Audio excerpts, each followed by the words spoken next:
നമസ്കാരം. പ്രൈം ഡിബേറ്റിലേക്ക് സ്വാഗതം. LDF സർക്കാർ 11 വർഷം പിന്നോട്ട് സഞ്ചരിക്കുന്ന ചരിത്ര നിമിഷമായിരുന്നു ഇന്നലത്തെ സീ പ്ലെയിൻ പരീക്ഷണ പറക്കൽ. 2013 ഉമ്മൻചാണ്ടി സർക്കാർ കൊണ്ടുവന്ന സീ പ്ലെയിൻ കണ്ണും പൂട്ടി എതിർത്ത LDFന് ടൂറിസം മേഖലയിലെ അനന്ത സാധ്യത എന്ന് തിരുത്തി പറയേണ്ടി വന്നു. കായലിലെ മത്സ്യസമ്പത്തിനെ ബാധിക്കും എന്ന ന്യായം നിരത്തി ആലപ്പുഴയിൽ ഇറങ്ങാൻ പോലും അനുവദിക്കാതിരുന്ന ജലവിമാനം കേരളത്തിന്റെ പുതിയ ചരിത്രമായി. അന്ന് എതിർത്ത പദ്ധതി അതേ രീതിയിൽ നടപ്പിലാക്കുന്നു. ഉഡാൻ കേന്ദ്ര പദ്ധതി LDF സർക്കാരിന്റെ വികസന വഴിയിലെ പൊൻതിളക്കമാക്കാൻ പ്രത്യേക കഴിവ് തന്നെ വേണം. ഒരിക്കലും മറക്കാനാവാത്ത രണ്ട് വാചക കസർത്തുകൾ എല്ലാത്തിനെയും എല്ലാ കാലത്തെയും എതിർക്കാനാവില്ലല്ലോ, പറഞ്ഞത് MV ഗോവിന്ദൻ. LDF സർക്കാരിന്റേത് ജനാധിപത്യ ജനകീയ സീപ്ലെയിൻ, പറഞ്ഞത് മറ്റാരുമല്ല, ചരിത്ര നേട്ടം സ്വയം അവകാശപ്പെടുന്ന ടൂറിസം മന്ത്രി മുഹമ്മദ് റിയാസ്. പ്രൈം ഡിബേറ്റ് ചർച്ച ചെയ്യുന്നു ചരിത്രത്തിലേക്കൊരു ഇരട്ടത്താപ്പ്.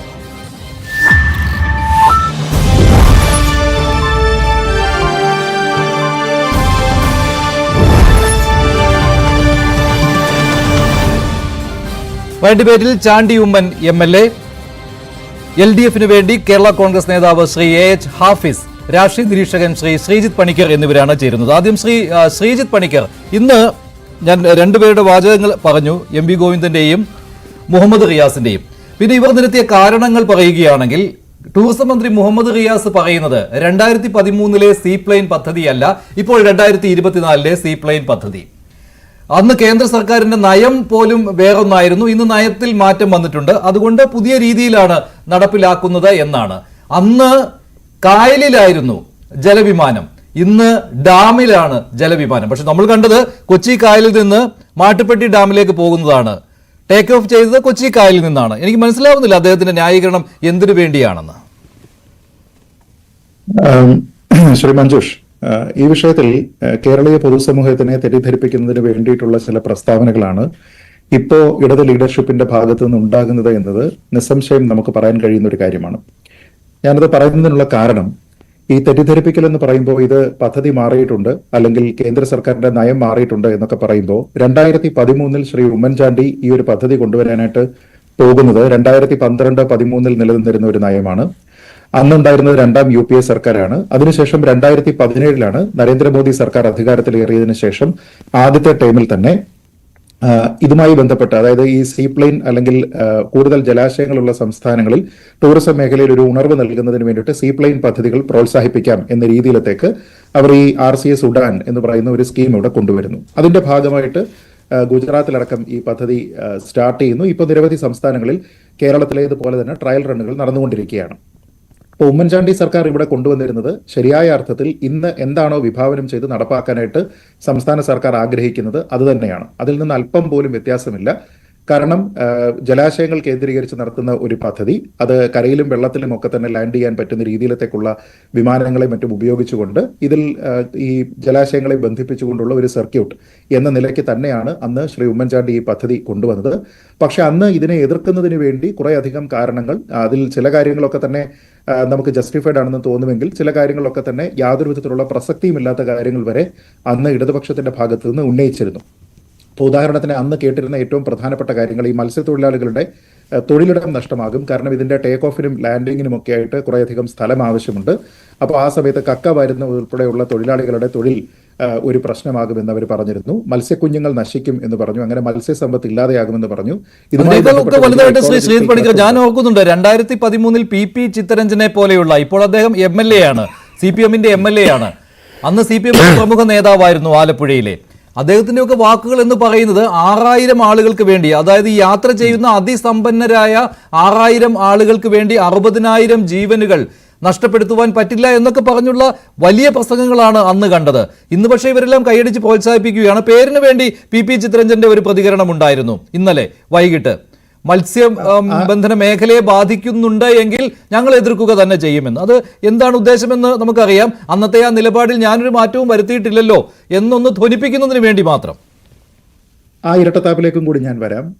ഞാൻ പറഞ്ഞു വന്നത് ഇവരുടെ കുറേയധികം കാരണങ്ങൾ, അതായത് എക്കോളജിക്കലി സെൻസിറ്റീവ് ആയിട്ടുള്ള കേന്ദ്രങ്ങളാണ്, അതുകൊണ്ട് പാരിസ്ഥിതികമായിട്ടുള്ള ഒരു ഭീഷണിയുണ്ട്. പൊതു തണ്ണീർത്തടങ്ങൾ, അതേപോലെ തന്നെ ഉൾനാടൻ ജലാശയങ്ങൾ, ഡാമുകൾ എന്നിവ സ്വകാര്യ കമ്പനികൾക്ക് തീരെഴുതുന്നു എന്ന് പറഞ്ഞ് ഈ സ്വകാര്യ കമ്പനികളുമായി ബന്ധപ്പെട്ട എല്ലാ കാലത്തും ഇടതുപക്ഷം ഉന്നയിച്ചിരിക്കുന്ന ആരോപണങ്ങൾ എന്ന് കേട്ടതാണ്. ഇതുമായി ബന്ധപ്പെട്ട ഒരു സോഷ്യൽ ഇമ്പാക്ട് സ്റ്റഡി നടന്നിട്ടില്ല എന്ന രീതിയിലത്തേക്കുള്ള കുറേയധികം കാര്യങ്ങൾ അന്ന് വന്നിരുന്നു. താങ്കൾ ഇപ്പോൾ സൂചിപ്പിച്ചതുപോലെ ശ്രീ പി ചിത്തരഞ്ജനെ പോലെയുള്ള CPM-ന്റെ നേതാക്കന്മാർ, അന്ന് CPI-യുടെ സംസ്ഥാന സെക്രട്ടറി ആയിരുന്ന ശ്രീ പന്ന്യൻ രവീന്ദ്രൻ തുടങ്ങിയ ആൾക്കാരെല്ലാവരും തന്നെ ഈ പദ്ധതിയെ എതിർത്ത് പറഞ്ഞിരുന്നതെല്ലാം തന്നെ മത്സ്യത്തൊഴിലാളികൾ അല്ലെങ്കിൽ തൊഴിലാളികളുമായി ബന്ധപ്പെട്ട് പ്രവർത്തിക്കുന്ന എല്ലാവർക്കും അവരുടെ കുടുംബങ്ങൾക്കൊക്കെ തന്നെ ഇത് ആഘാതമാണ്. TJ ആഞ്ചലോസിനെ പോലെയുള്ള നേതാക്കന്മാർ ഒക്കെ പ്രതികരിച്ചിരിക്കുന്ന വീഡിയോകളെല്ലാം തന്നെ നമ്മളിപ്പോൾ കണ്ടതാണ്. ഇനി അന്ന് പറഞ്ഞിരുന്നത് ഇത് അതിസമ്പന്നർക്ക് വേണ്ടി സാധാരണ പാവപ്പെട്ട തൊഴിലാളികളുടെ ജീവിതമാർഗത്തിനെ ഇല്ലാതെയാക്കുന്നതാണ് എന്ന് പറഞ്ഞാൽ നമ്മളിപ്പോൾ ശ്രദ്ധിച്ചു കഴിഞ്ഞാൽ നോക്കിയാൽ വളരെ കൗതുകരമായിട്ട് തോന്നും. അതിസമ്പന്നർക്ക് വേണ്ടി എന്ന് വിഭാവനം ചെയ്തിരുന്ന ഒരു പദ്ധതിയെ ഇപ്പോൾ ശ്രീ മുഹമ്മദ് റിയാസ് റീബ്രാൻഡ് ചെയ്യുന്നത് എല്ലാവർക്കും അഫോർഡബിൾ ആയിട്ടുള്ള ഒരു പദ്ധതി എന്ന നിലയ്ക്കാണ്. അതായത് ഈ പദ്ധതിയുടെ ഡിസൈനിൽ പോലും ഒരു മാറ്റവും ഉണ്ടായിട്ടില്ല, ഇത് പ്രവർത്തിക്കുന്ന രീതിയിൽ ഒരു മാറ്റവും ഉണ്ടായിട്ടില്ല. എന്നിട്ടും 10-11 വർഷങ്ങൾ കഴിയുമ്പോഴേക്കും അന്ന് അതിസമ്പന്നർക്ക് അഫോർഡ് ചെയ്യാൻ പറ്റുന്നത് എന്ന് പറഞ്ഞിരുന്നിടത്ത് നിന്ന് ഇന്ന് എല്ലാ വിഭാഗത്തിലുള്ള ആൾക്കാർക്കും അഫോർഡ് ചെയ്യാൻ പറ്റുന്നത് എന്ന നിലയ്ക്ക് ഇത് മാറ്റിയിട്ടുണ്ട്. ഇനി ഇതിലെ പ്രധാനപ്പെട്ട താങ്കൾ പറഞ്ഞതുപോലെ ഇതുമായി ബന്ധപ്പെട്ട കാര്യങ്ങൾ, അതായത് ഒരു വ്യത്യാസം എന്ന് പറയുന്നത് ഈ ഡാമുകൾ കേന്ദ്രീകരിച്ചിട്ടാണ് ഇപ്പോൾ ഇത് നടക്കുന്നത് എന്ന് പറഞ്ഞു. ഇത് എത്രത്തോളം വാസ്തവമാണ് എന്നുള്ളത് നോക്കാം.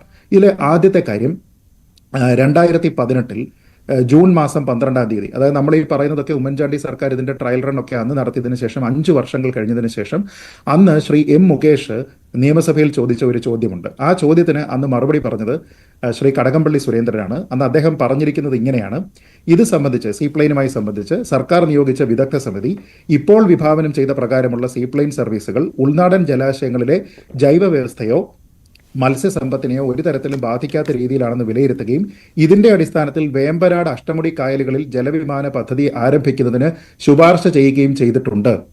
ഇത് പറഞ്ഞിരിക്കുന്നത് 2018 ഇപ്പോഴുള്ള സീപ്ലെയിൻ സർവീസുമായി ബന്ധപ്പെട്ട് 2017 ഗവൺമെന്റിന്റെ പുതുക്കിയ സ്കീമിന് ശേഷം ഇവിടെ കുറേയധികം പ്ലാനുകൾ ചെയ്യുന്ന സമയത്തും ഈ കായലുകൾ ഇതിന്റെ പരിധിയിലുണ്ട് എന്ന് പറഞ്ഞിട്ടുണ്ട്. ഇത് ഒന്നാമത്തെ കാര്യം. ഇനി രണ്ടാമത്തെ കാര്യം, ഇന്നലെയുള്ള 2 PRDയുടെ പ്രസ് റിലീസുകൾ നോക്കും. സർക്കാരിന്റെ സൈറ്റിൽ അപ്ലോഡ് ചെയ്തിട്ടുണ്ട് PRDയുടേത്. അതിലൊന്ന് ഉദ്ധരിക്കുന്നത് ശ്രീ റോഷി അഗസ്റ്റിനെയാണ്. റോഷി അഗസ്റ്റിനെ ഉദ്ധരിച്ചുകൊണ്ട് പറഞ്ഞിരിക്കുന്നതിൽ ഇങ്ങനെയാണ്: ഇടുക്കിയിലെ മാട്ടുപ്പെട്ടി, പാലക്കാട്ടെ മലമ്പുഴ, ആലപ്പുഴയിലെ വേമ്പനാട്ട് കായൽ, കൊല്ലം അഷ്ടമുടി കായൽ, കാസർകോട്ടെ ചന്ദനഗിരി പുഴ, തിരുവനന്തപുരത്ത് കോവളം തുടങ്ങി കേരളത്തിലെ പ്രമുഖ ജലാശയങ്ങളെയും വിവിധ വിമാനത്താവളങ്ങളെയും ബന്ധപ്പെടുത്തി സീപ്ലെയിൻ ടൂറിസം സർക്യൂട്ട് രൂപീകരിക്കാൻ സർക്കാർ തലത്തിൽ ആലോചനയുണ്ട് എന്ന് പറയുമ്പോൾ ഇതിനകത്ത് കായലുകൾ ഉൾപ്പെടുത്തിയിട്ടുണ്ട്. ഇനി മന്ത്രി റിയാസിന്റെ തന്നെ പ്രസ്താവന PRD കൊടുത്തിട്ടുണ്ട്. അതിൽ പറയുന്നത് ഇങ്ങനെയാണ്: പദ്ധതി കൂടുതൽ സ്ഥലങ്ങളിലേക്ക് വ്യാപിപ്പിക്കാനാണ് സർക്കാർ ശ്രമിക്കുന്നത്. ഇതിനായി പ്രത്യേക പദ്ധതി വിനോദസഞ്ചാര വകുപ്പ് തയ്യാറാക്കിയിട്ടുണ്ട്. കേരളത്തിൽ 4 പ്രധാന വിമാനത്താവളങ്ങളാണുള്ളത്. കേരളത്തിലെ നിരവധി ഡാമുകളും കായലുകളും പദ്ധതിയുടെ ഭാഗമാക്കി മാറ്റാൻ കഴിയും എന്ന് വെച്ച് കഴിഞ്ഞാൽ ഡാം മാത്രമല്ല കായലുകളും ഈ പദ്ധതിയുടെ ഭാഗമാണ്. ഇവർ പ്രതിഷേധം നടത്തിയിരിക്കുന്ന വേമ്പനാട്ട് കായലും അഷ്ടമുടി കായലും ഉൾപ്പെടെയുള്ള കായലുകൾ ഇതിന്റെ പദ്ധതിയുടെ ഭാഗമായിട്ട് 2018 മുതൽ ആക്റ്റീവായിട്ട് കൺസിഡർ ചെയ്യുന്നുവെന്ന് ഇന്നലെ കൂടി പറയുന്നുണ്ട്.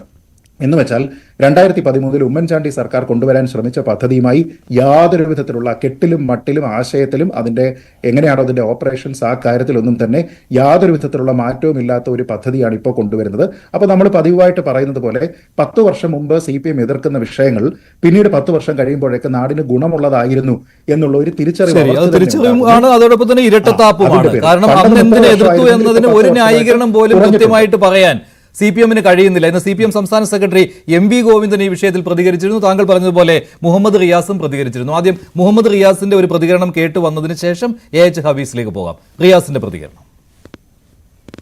മുമ്പത്തെ സീപ്ലെയിൻ ജനാധിപത്യ വിരുദ്ധ തൊഴിലാളി വിരുദ്ധ സീപ്ലെയിൻ ആയിരുന്നു. UDF-ന്റെ സീപ്ലെയിൻ. LDF-ന്റെ സീപ്ലെയിൻ ജനാധിപത്യ ജനകീയ സീപ്ലെയിനാണ്. ഡാമിൽ സീപ്ലെയിൻ ഇന്നലെ വളരെ നല്ല നിലയിൽ ഇറങ്ങി. ഡാമുകളിൽ ഇത് ഉപയോഗപ്പെടുത്തുന്നതിന് ഒരു തൊഴിലാളി സംഘടന ഇതുവരെ എതിർപ്പ് പ്രകടിപ്പിച്ചിട്ടില്ല. കായലുമായിട്ട് ബന്ധപ്പെട്ട കാര്യം വരുന്ന സമയത്താണ് അത് പരിശോധിക്കേണ്ടത്. വ്യോമയാന നയത്തിൽ തന്നെ വലിയ മാറ്റങ്ങൾ വന്നിട്ടുണ്ട്. ഇനിയിപ്പോൾ ഇതിൻ്റെ ഫസ്റ്റ് സ്റ്റെപ്പ് വിജയിച്ച സ്ഥിതിക്ക് അടുത്ത സ്റ്റെപ്പ് ഒരു 5-6 മാസം എടുക്കുമെന്നാണ് പറഞ്ഞത്. ഒരു രണ്ടഭിപ്രായമല്ല, വ്യത്യസ്ത അഭിപ്രായമില്ല. തൊഴിലാളി സംഘടനാ നേതാക്കന്മാർ പറഞ്ഞത് തീർത്തും ശരിയാണ്. തൊഴിലാളികളുടെ വികാരം പറയാനുള്ള അവകാശവും ഉത്തരവാദിത്തം അവർക്കുണ്ട്. ജനാധിപത്യ ജനകീയ സീപ്ലെയിൻ എന്താണ് ഇതിന്റെ അർത്ഥമെന്ന് മനസ്സിലാകുന്നില്ല. UDF കൊണ്ടുവന്നതിനേക്കാൾ എന്ത് വ്യത്യാസമാണ് ഉള്ളത്? അന്ന് എതിർത്തിട്ട് ഇന്ന് അനുകൂലിക്കാൻ എന്താണ് കാരണം? ഒന്നിനും ഒരു മറുപടിയുമില്ല. ഡാമിന്റെ പേരാണ് പറയുന്നത്, കായലും ഉൾപ്പെടുത്തിയിട്ടുണ്ട്, അത് മറ്റൊരു കാര്യം. എന്തെങ്കിലും ഒരു ന്യായീകരണം കൊണ്ടുവരികയാണ് ഹാഫിസ് റിയാസ് ഇന്ന്. അല്ല, ഒരു കാര്യമുണ്ട്, നിങ്ങൾ കണ്ണടച്ചിരുട്ടാക്കരുത്. നിങ്ങൾ ഉമ്മൻചാണ്ടി ഗവൺമെൻറ് കൊണ്ടുവരാൻ ശ്രമിച്ച് 2013 ഉപേക്ഷിച്ചിട്ട് പോയൊരു പദ്ധതി, ആ പദ്ധതി ഇത്രയും വർഷങ്ങൾക്ക് ശേഷം 11 വർഷങ്ങൾക്ക് ശേഷം യാഥാർത്ഥ്യമാകുമ്പോൾ ഇടതുപക്ഷ ജനാധിപത്യ മുന്നണിയുടെയും അതിൻ്റെ ഭരണത്തിന് നേതൃത്വം നൽകുന്നവരുടെയും ഇച്ഛാശക്തിയാണ് വിജയിക്കുന്നത്. നിങ്ങൾ പറഞ്ഞതുപോലെ ഏതെങ്കിലും തൊഴിലിടങ്ങളിൽ അല്ലെങ്കിൽ ഉൾനാടൻ മത്സ്യ കർഷകർക്കിടയിൽ അല്ലെങ്കിൽ ഉൾനാടൻ മത്സ്യബന്ധനത്തിന് പോകുന്നവരില്ല, കക്ക വരുന്ന തൊഴിലാളികൾക്കിടയിലേക്കല്ല ഈ വിമാനം ഇടിച്ചിറക്കിയിരിക്കുന്നത്. അത് വേമ്പനാട്ട് കായലിൽ നിന്ന് ഉയർന്ന് കൃത്യമായി പോയി ഇറങ്ങിയത് മൂന്നാറിലെ മാട്ടുപ്പെട്ടി ഡാമിലാണ്. അവിടെ ആരും മത്സ്യം പിടിച്ച് ജീവിക്കുന്നവരില്ല, മത്സ്യത്തൊഴിലാളികളുടെ വള്ളങ്ങളില്ല, കക്ക വരുന്ന തൊഴിലാളികൾ. ഇത് പരീക്ഷണ പറക്കൽ മാത്രമാണ്. അങ്ങനെ ചെയ്തിരിക്കുന്നത് 2013 സമാനമാണ്. അത് തീരുമാനിക്കുന്നത് ശ്രീജിത്ത് പണിക്കരും മഞ്ജുഷ് ഗോപാലും അല്ല. അത് തീരുമാനിക്കാൻ ഒരു ഗവൺമെന്റ് ഉണ്ട്. ആ ഗവൺമെന്റ് കഴിഞ്ഞു സാർ. അങ്ങനെ നിങ്ങൾ പറഞ്ഞ പോലെ ആ ജനകീയ അല്ലെങ്കിൽ ജനകീയ തൊഴിലിടങ്ങളിലേക്ക് ഈ വിമാന സർവീസുമായി ചെന്ന് അതിസമ്പന്നരായ ആൾക്കാർക്ക് വേണ്ടിയിട്ട് 1 ലക്ഷത്തോളം വരുന്ന ആളുകളുടെ തൊഴിലവസരങ്ങൾ നഷ്ടപ്പെടുത്തേണ്ടി വന്നാൽ ആ പദ്ധതിയെ ഇടതുപക്ഷ ജനാധിപത്യ മുന്നണി നടപ്പിലാക്കില്ല. അങ്ങനെ വന്നാൽ തന്നെ ആര് നടപ്പിലാക്കാൻ വന്നാലും ഇടതുപക്ഷ ജനാധിപത്യ മുന്നണിയെ സ്നേഹിക്കുന്നവർ അല്ലെങ്കിൽ ഈ തൊഴിലാളികളുടെ തൊഴിലിടങ്ങളെ സ്നേഹിക്കുന്നവർ അതിനെ എതിർക്കുക തന്നെ ചെയ്യും. നിങ്ങൾ സഖാവ് ചിത്രരഞ്ജൻ MLA കുറിച്ച് പറഞ്ഞു. ചിത്രരഞ്ജൻ സഖാവ് അന്ന് MLA ആയിരുന്നില്ല. അതിനുശേഷം അദ്ദേഹം ഈ പ്രദേശം ഉൾക്കൊള്ളുന്ന വൻപിച്ച ഭൂരിപക്ഷത്തോടെ കേരള നിയമസഭയിലേക്ക് ആ നാട്ടിലെ ജനങ്ങൾ കൈപിടിച്ച് ആനയിച്ചിട്ടുണ്ടെങ്കിൽ അവർക്ക് വേണ്ടി നടത്തിയ പ്രതിരോധത്തിൻ്റെ ഫലമാണ്. ഈ സഖാവ് റിയാസും സഖാവ് ശിവൻകുട്ടിയും ശ്രീ റോഷി അഗസ്റ്റിനും ഒക്കെ പറന്നിറങ്ങിയത് ഈ മത്സ്യത്തൊഴിലാളികളുടെ ഇടയിലേക്കല്ല, കക്ക വരുന്ന തൊഴിലാളികളുടെ ഇടയിലേക്കല്ല. ഇപ്പോൾ അന്ന് ഉമ്മൻചാണ്ടി കൊണ്ടുവന്ന് ആ വൻപിച്ച ഒരു സാമ്പത്തിക ബാധ്യത നിങ്ങൾ മൂടി വെക്കുന്ന കാര്യമാണ്. ഈ സീപ്ലെയിൻ നടത്തിപ്പുകാർക്ക് വേണ്ടി ഉണ്ടാക്കി വെച്ചിട്ട് അതിന് ഒരു പൈസ പോലും കൊടുക്കാതെ അവരെ വലിയൊരു ബാധ്യതയിലേക്ക് മാറ്റിയതിന് ശേഷം നിങ്ങൾ ഈ പദ്ധതി ആരുടേതാണെന്ന് അറിയാമോ?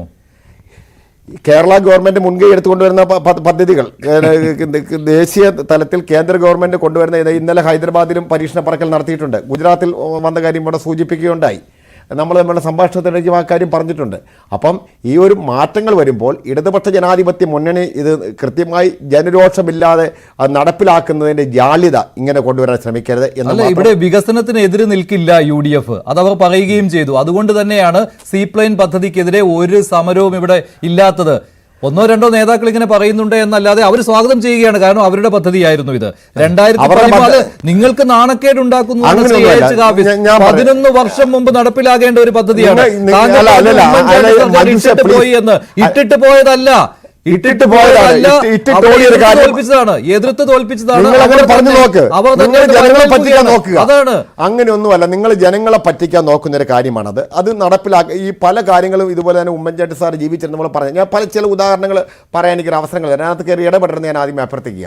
നിങ്ങൾക്കറിയാമല്ലോ 2015 ആഗസ്റ്റിൽ തിരുവനന്തപുരം വിമാനത്താവളത്തിൽ നിന്നും ഒരു ഹൃദയവുമായി, അതായത് നീലകണ്ഠ ശർമ്മ എന്ന് പറയുന്ന തിരുവനന്തപുരം ബാറിലെ അഭിഭാഷകൻ്റെ ഹൃദയവുമായി എറണാകുളത്തേക്ക് ഒരു വിമാനം പറന്ന കാര്യം അറിയാമോ? എന്തിനാണ് അത് പോയത്? അത് എയർലിഫ്റ്റ് നടത്തിയ കേരളത്തിൽ ഇന്ത്യയിൽ ആദ്യത്തെ ഹൃദയമാറ്റ ശസ്ത്രക്രിയയായിരുന്നു. മാത്യു അച്ചാടൻ എന്ന് പറഞ്ഞ വ്യക്തിക്ക് ആ ഹൃദയം നൽകി. അന്ന് ഉമ്മൻചാണ്ടി സാർ പറഞ്ഞു, ഈ പണം ഞങ്ങൾ നൽകും. നൽകിയത് ആരാണ്? ഇടതുപക്ഷ ജനാധിപത്യ മുന്നണി. 2015 കഴിഞ്ഞ് 2018 ഇടതുപക്ഷ ജനാധിപത്യ മുന്നണി ശ്രദ്ധയിലേക്ക് കാര്യപ്പെട്ട ഇടതുപക്ഷ ജനാധിപത്യം നൽകിയത്. പിന്നെ നിങ്ങൾ പറഞ്ഞു നമ്മുടെ എറണാകുളത്ത് നെടുമ്പാശ്ശേരി വിമാനത്താവളം ഞാൻ പറഞ്ഞില്ല. നമ്മൾ ഇപ്പോൾ നിങ്ങൾ ക്യാമറയ്ക്ക് വേണ്ടി പറയില്ല, പക്ഷേ നിങ്ങൾ പറഞ്ഞൊരു കാര്യമാണ്. അത് ഇടതുപക്ഷ ജനാധിപത്യം എതിർത്തിട്ടുണ്ടെന്ന് പറഞ്ഞു. എതിർത്തിട്ടുള്ളത് തന്നെയാണ്. കാരണം അറിയോ, 300 കിലോമീറ്റർ അപ്പുറത്ത് ഇടുക്കിയിലെ തേക്കടിയുടെ മുല്ലപ്പെരിയാർ ഡാമിൻ്റെ വൃഷ്ടിപ്രദേശത്ത് മഴ പെയ്താൽ അടച്ചുപൂട്ടേണ്ട ലോകത്തെ ഒരേ ഒരു വിമാനത്താവളമാണ്. അതിൻ്റെ സ്ഥാനം നിർണ്ണയിച്ചതിന് എതിർത്തിട്ടുണ്ട്. കണ്ണൂർ വിമാനത്താവളം ന്യായമായി വില നൽകാതെ അവിടെ വിമാനത്താവളം കെട്ടിപ്പൊക്കുന്നതിന് എതിർത്തിട്ടുണ്ട്. ഈ കാര്യങ്ങളൊക്കെ കൃത്യമായി നെടുമ്പാശ്ശേരി വിമാനത്താവളത്തെ എതിർത്തതിനൊന്നും ഒരു കാരണവും ഇപ്പോഴില്ല. അവിടെ തന്നെ വിമാനത്താവളം എത്ര പ്രാവശ്യം അടച്ചിട്ടുണ്ട്? അതിന്റെ സ്ഥാനം അല്ലല്ല, മഴ പെയ്യുമ്പോൾ ഒരു വിമാനത്താവളം അടച്ചിടുന്നതിന് ഉമ്മൻചാണ്ടി അങ്ങനെ മഴ പെയ്യുമ്പോൾ അടച്ചിടുന്ന ലോകത്ത് ഏത് വിമാനത്താവളം? ഉമ്മൻചാണ്ടിയുടെ ഗവൺമെന്റിന്റെ കാലത്തൊന്നുമല്ല, അത് കെ കരുണാകരൻ ഗവൺമെന്റിന്റെ കാലത്ത് കൊണ്ടുവന്നാണ്. അന്ന് 600 രൂപ വിലയുള്ള നെൽപ്പാടങ്ങൾ അവിടെ എടുത്ത് അതിന് പിന്നിൽ വലിയൊരു റിയൽ എസ്റ്റേറ്റ് മാഫിയ 600 രൂപയുടെ 10% 60 രൂപ സെന്റ് ഒന്നിന് കിടത്ത് ഒരു പ്രമുഖ കോൺഗ്രസ് നേതാവ് അവിടെ റിയൽ എസ്റ്റേറ്റ് നടത്തി അന്ന് ഏഷ്യാനെറ്റിൽ വാർത്ത ചെയ്തിട്ടുണ്ടായിരുന്നു. അന്ന് ന്യൂസ് 18 ഇല്ല, മഞ്ജുഷ് പഠിക്കുന്ന കാലമായിരിക്കാം, മറന്നു പോയിട്ടുണ്ട് ഞാൻ ഓർപ്പിക്കുക. ഇന്നും ലോകത്ത് മഴ പെയ്താൽ അടച്ചിടുന്ന ഒരേ ഒരു വിമാനത്താവളം കേരളത്തിലെ നെടുമ്പാശ്ശേരി വിമാനത്താവളമാണ്. കാരണം അത് ആലുവാപ്പുഴയുടെ വൃഷ്ടിപ്രദേശമാണ്. അവിടെ മുല്ലപ്പെരിയാർ ഡാമിൽ ഏതെങ്കിലും ഇടുക്കി ഡാം തുറന്നാൽ അവിടെ വെള്ളം കയറും. അതിൻ്റെ ഇതുണ്ടല്ലോ, എർത്ത് ലോഞ്ച് വരെ വെള്ളം കയറും 2ാം നിലയ്ക്ക് മുകളിൽ. അത്തരം കാര്യങ്ങൾ 2013 ജലവിമാനം വരുന്നതിന് കേരളത്തിൽ ആകെയുള്ള തടസ്സം എന്ന് പറയുന്നത് CPM കുറെ ആളുകളെ കൂട്ടി മത്സ്യത്തൊഴിലാളികളുടെ പേരിൽ നടത്തിയ സമരമാണ്. എന്നിട്ട് 11 വർഷം തെരഞ്ഞെടുപ്പിന്റെ എന്ത് സ്റ്റഡി റിപ്പോർട്ടാണ് ഉള്ളത്? മണിക്കൂറുകൾ മാത്രം തമ്മിൽ എന്ത് വ്യത്യാസമാണുള്ളത്? അതിനുള്ള ഒരു രേഖയുമില്ല. എം.വി. ഗോവിന്ദന്റെ വാക്കുകൾ കൂടി കേൾക്കാം. എം.വി. ഗോവിന്ദന്റെ വാക്കുകൾ കൂടി കേട്ടതിന് ശേഷം തിരികെ വരാം. എം.വി. ഗോവിന്ദൻ പറഞ്ഞു നിന്ന്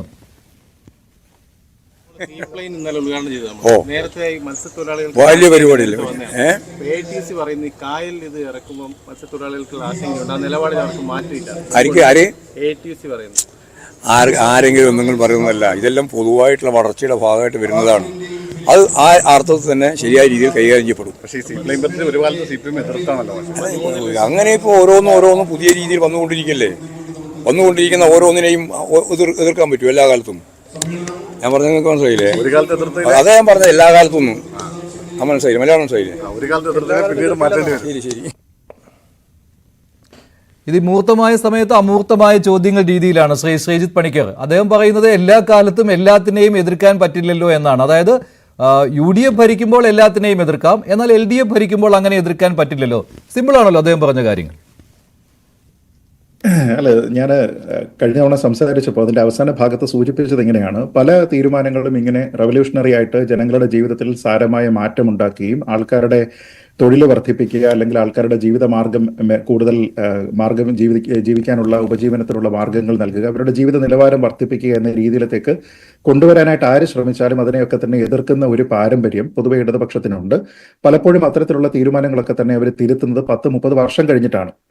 നമ്മുടെ കേരളത്തിന്റെ ഭാഗ്യം എന്ന് പറയാം, ഈ വിഷയം 11 വർഷം കഴിഞ്ഞപ്പോഴേക്കും അവർ തിരുത്തി എന്നുള്ളത് നമ്മുടെ ഒരു ഭാഗ്യമാണ്. തൊഴിൽ തിന്നുന്ന ബഗൻ എന്നൊക്കെ പറഞ്ഞിട്ട് കമ്പ്യൂട്ടറിനെതിരെ പറഞ്ഞു. ഈ കൊയ്ത്ത് മെതി യന്ത്രങ്ങൾ വരുന്ന സമയത്ത്, ട്രാക്ടർ വരുന്ന സമയത്ത് ഒക്കെ തന്നെ തൊഴിലാളി പക്ഷമാണ് തങ്ങൾ എന്ന് പറഞ്ഞുകൊണ്ട് ഇതേപോലെ തന്നെ കുറേയധികം സമരങ്ങളൊക്കെ നടത്തിയതിന്റെ ചരിത്രം നമുക്കറിയാം. അതെല്ലാം തന്നെ പിന്നീട് ഇങ്ങനെ വിഴുങ്ങി. ഗെയിൽ പൈപ്പ് ലൈനിനെതിരെ സമരം നടത്തിയതിനു ശേഷം പിന്നീട് ഗെയിൽ പൈപ്പ് ലൈൻ എന്ന് പറയുന്നത് ഏറ്റവും പ്രധാനപ്പെട്ട ഒരു നേട്ടമാണ് എന്ന് പറഞ്ഞു. എക്സ്പ്രസ് വേ എതിർക്കുന്ന ആൾക്കാർ കേരളയിൽ സിൽവർ ലൈൻ പദ്ധതി നടപ്പാക്കാനായിട്ട് ശ്രമിച്ചു. ഇങ്ങനെ കുറേയധികം കാര്യങ്ങൾ നടക്കുന്നത് നമുക്ക് കാണാം. ഇപ്പൊ ഇവിടെ ശ്രീ ഹാഫിസ് അല്പം മുമ്പ് സംസാരിച്ചപ്പോൾ അദ്ദേഹം പറഞ്ഞിരുന്ന ചില കാര്യങ്ങളുണ്ട്. ഈ ഏത് രീതിയിലാണ് ഉമ്മൻചാണ്ടി സർക്കാർ ഇതിനെ നടപ്പാക്കാനായിട്ട് സ്വീകരിച്ചിരുന്നത്, അതിൽ കുത്തക കമ്പനികൾ തുടങ്ങിയ കുറേയധികം കാര്യങ്ങളാണ് അദ്ദേഹം ഉദ്ദേശിച്ചിരിക്കുന്നത്. കാരണം അതല്ലാതെ മറ്റെല്ലാം തദ്ദേശീയം തന്നെയാണ്. അന്ന് എനിക്ക് തോന്നുന്നത് ബെൽജിയൻ പൈലറ്റ് ആയിരുന്നുവെങ്കിൽ ഇപ്പോൾ കനേഡിയൻ പൈലറ്റാണ്. ഇപ്പോൾ കാനഡയിൽ നിന്നുള്ള ഒരു കമ്പനിയാണ്, മറ്റേതും വിദേശത്ത് നിന്നുള്ള ഒരു കമ്പനി തന്നെയാണ്. അപ്പോൾ അങ്ങനെ തന്നെയാണ് അതിൻ്റെ കാര്യങ്ങളെല്ലാം തന്നെ അക്കാലത്ത് നടന്നിരുന്നത്. ഇക്കാലത്തും അങ്ങനെ തന്നെയാണ്. ഇൻഡിജിനസ് ആയിട്ടുള്ള ഇത്തരം സാങ്കേതിക വിദ്യകളൊക്കെ തന്നെ താരതമ്യേന കുറവാണ് എന്നുള്ളതാണ് അതിൻ്റെ ഏറ്റവും പ്രധാനപ്പെട്ട കാരണം. ഇനി 2, അത് വലിയ കടുത്ത സാമ്പത്തിക ബാധ്യത ഈ വിഷയം അന്നത്തെ സർക്കാരിൽ ഉണ്ടാക്കി എന്ന് അദ്ദേഹം പറഞ്ഞു. ആ സാമ്പത്തിക ബാധ്യത ഉണ്ടാക്കാനുള്ള കാരണം എന്താണ് എന്നതിനെപ്പറ്റി ശ്രീ ഹാഫിസ് മറന്നു പോകരുത്. അത് അദ്ദേഹത്തിനെ ഒന്ന് വിനീതമായിട്ട് ഓർമ്മിപ്പിക്കുകയാണ്. കാരണം ഇവിടെ ഈ ഒരു പദ്ധതിയുമായി ബന്ധപ്പെട്ട് മത്സ്യത്തൊഴിലാളികളുടെ സർവീസ് സംഘടനകളുടെ ഒക്കെ ഭാഗത്തു നിന്ന് വലിയ രീതിയിൽ, ട്രേഡ് യൂണിയൻ ആൾക്കാരുടെ ഭാഗത്തു നിന്ന്, രാഷ്ട്രീയ പാർട്ടികളുടെ ഭാഗത്തു നിന്ന് ഒക്കെ തന്നെ വലിയ പ്രതിഷേധം ഉണ്ടാകുമ്പോൾ അന്ന് ശ്രീ ഉമ്മൻചാണ്ടി അസന്നിഗ്ധമായ ഒരു കാര്യം പ്രഖ്യാപിച്ചു.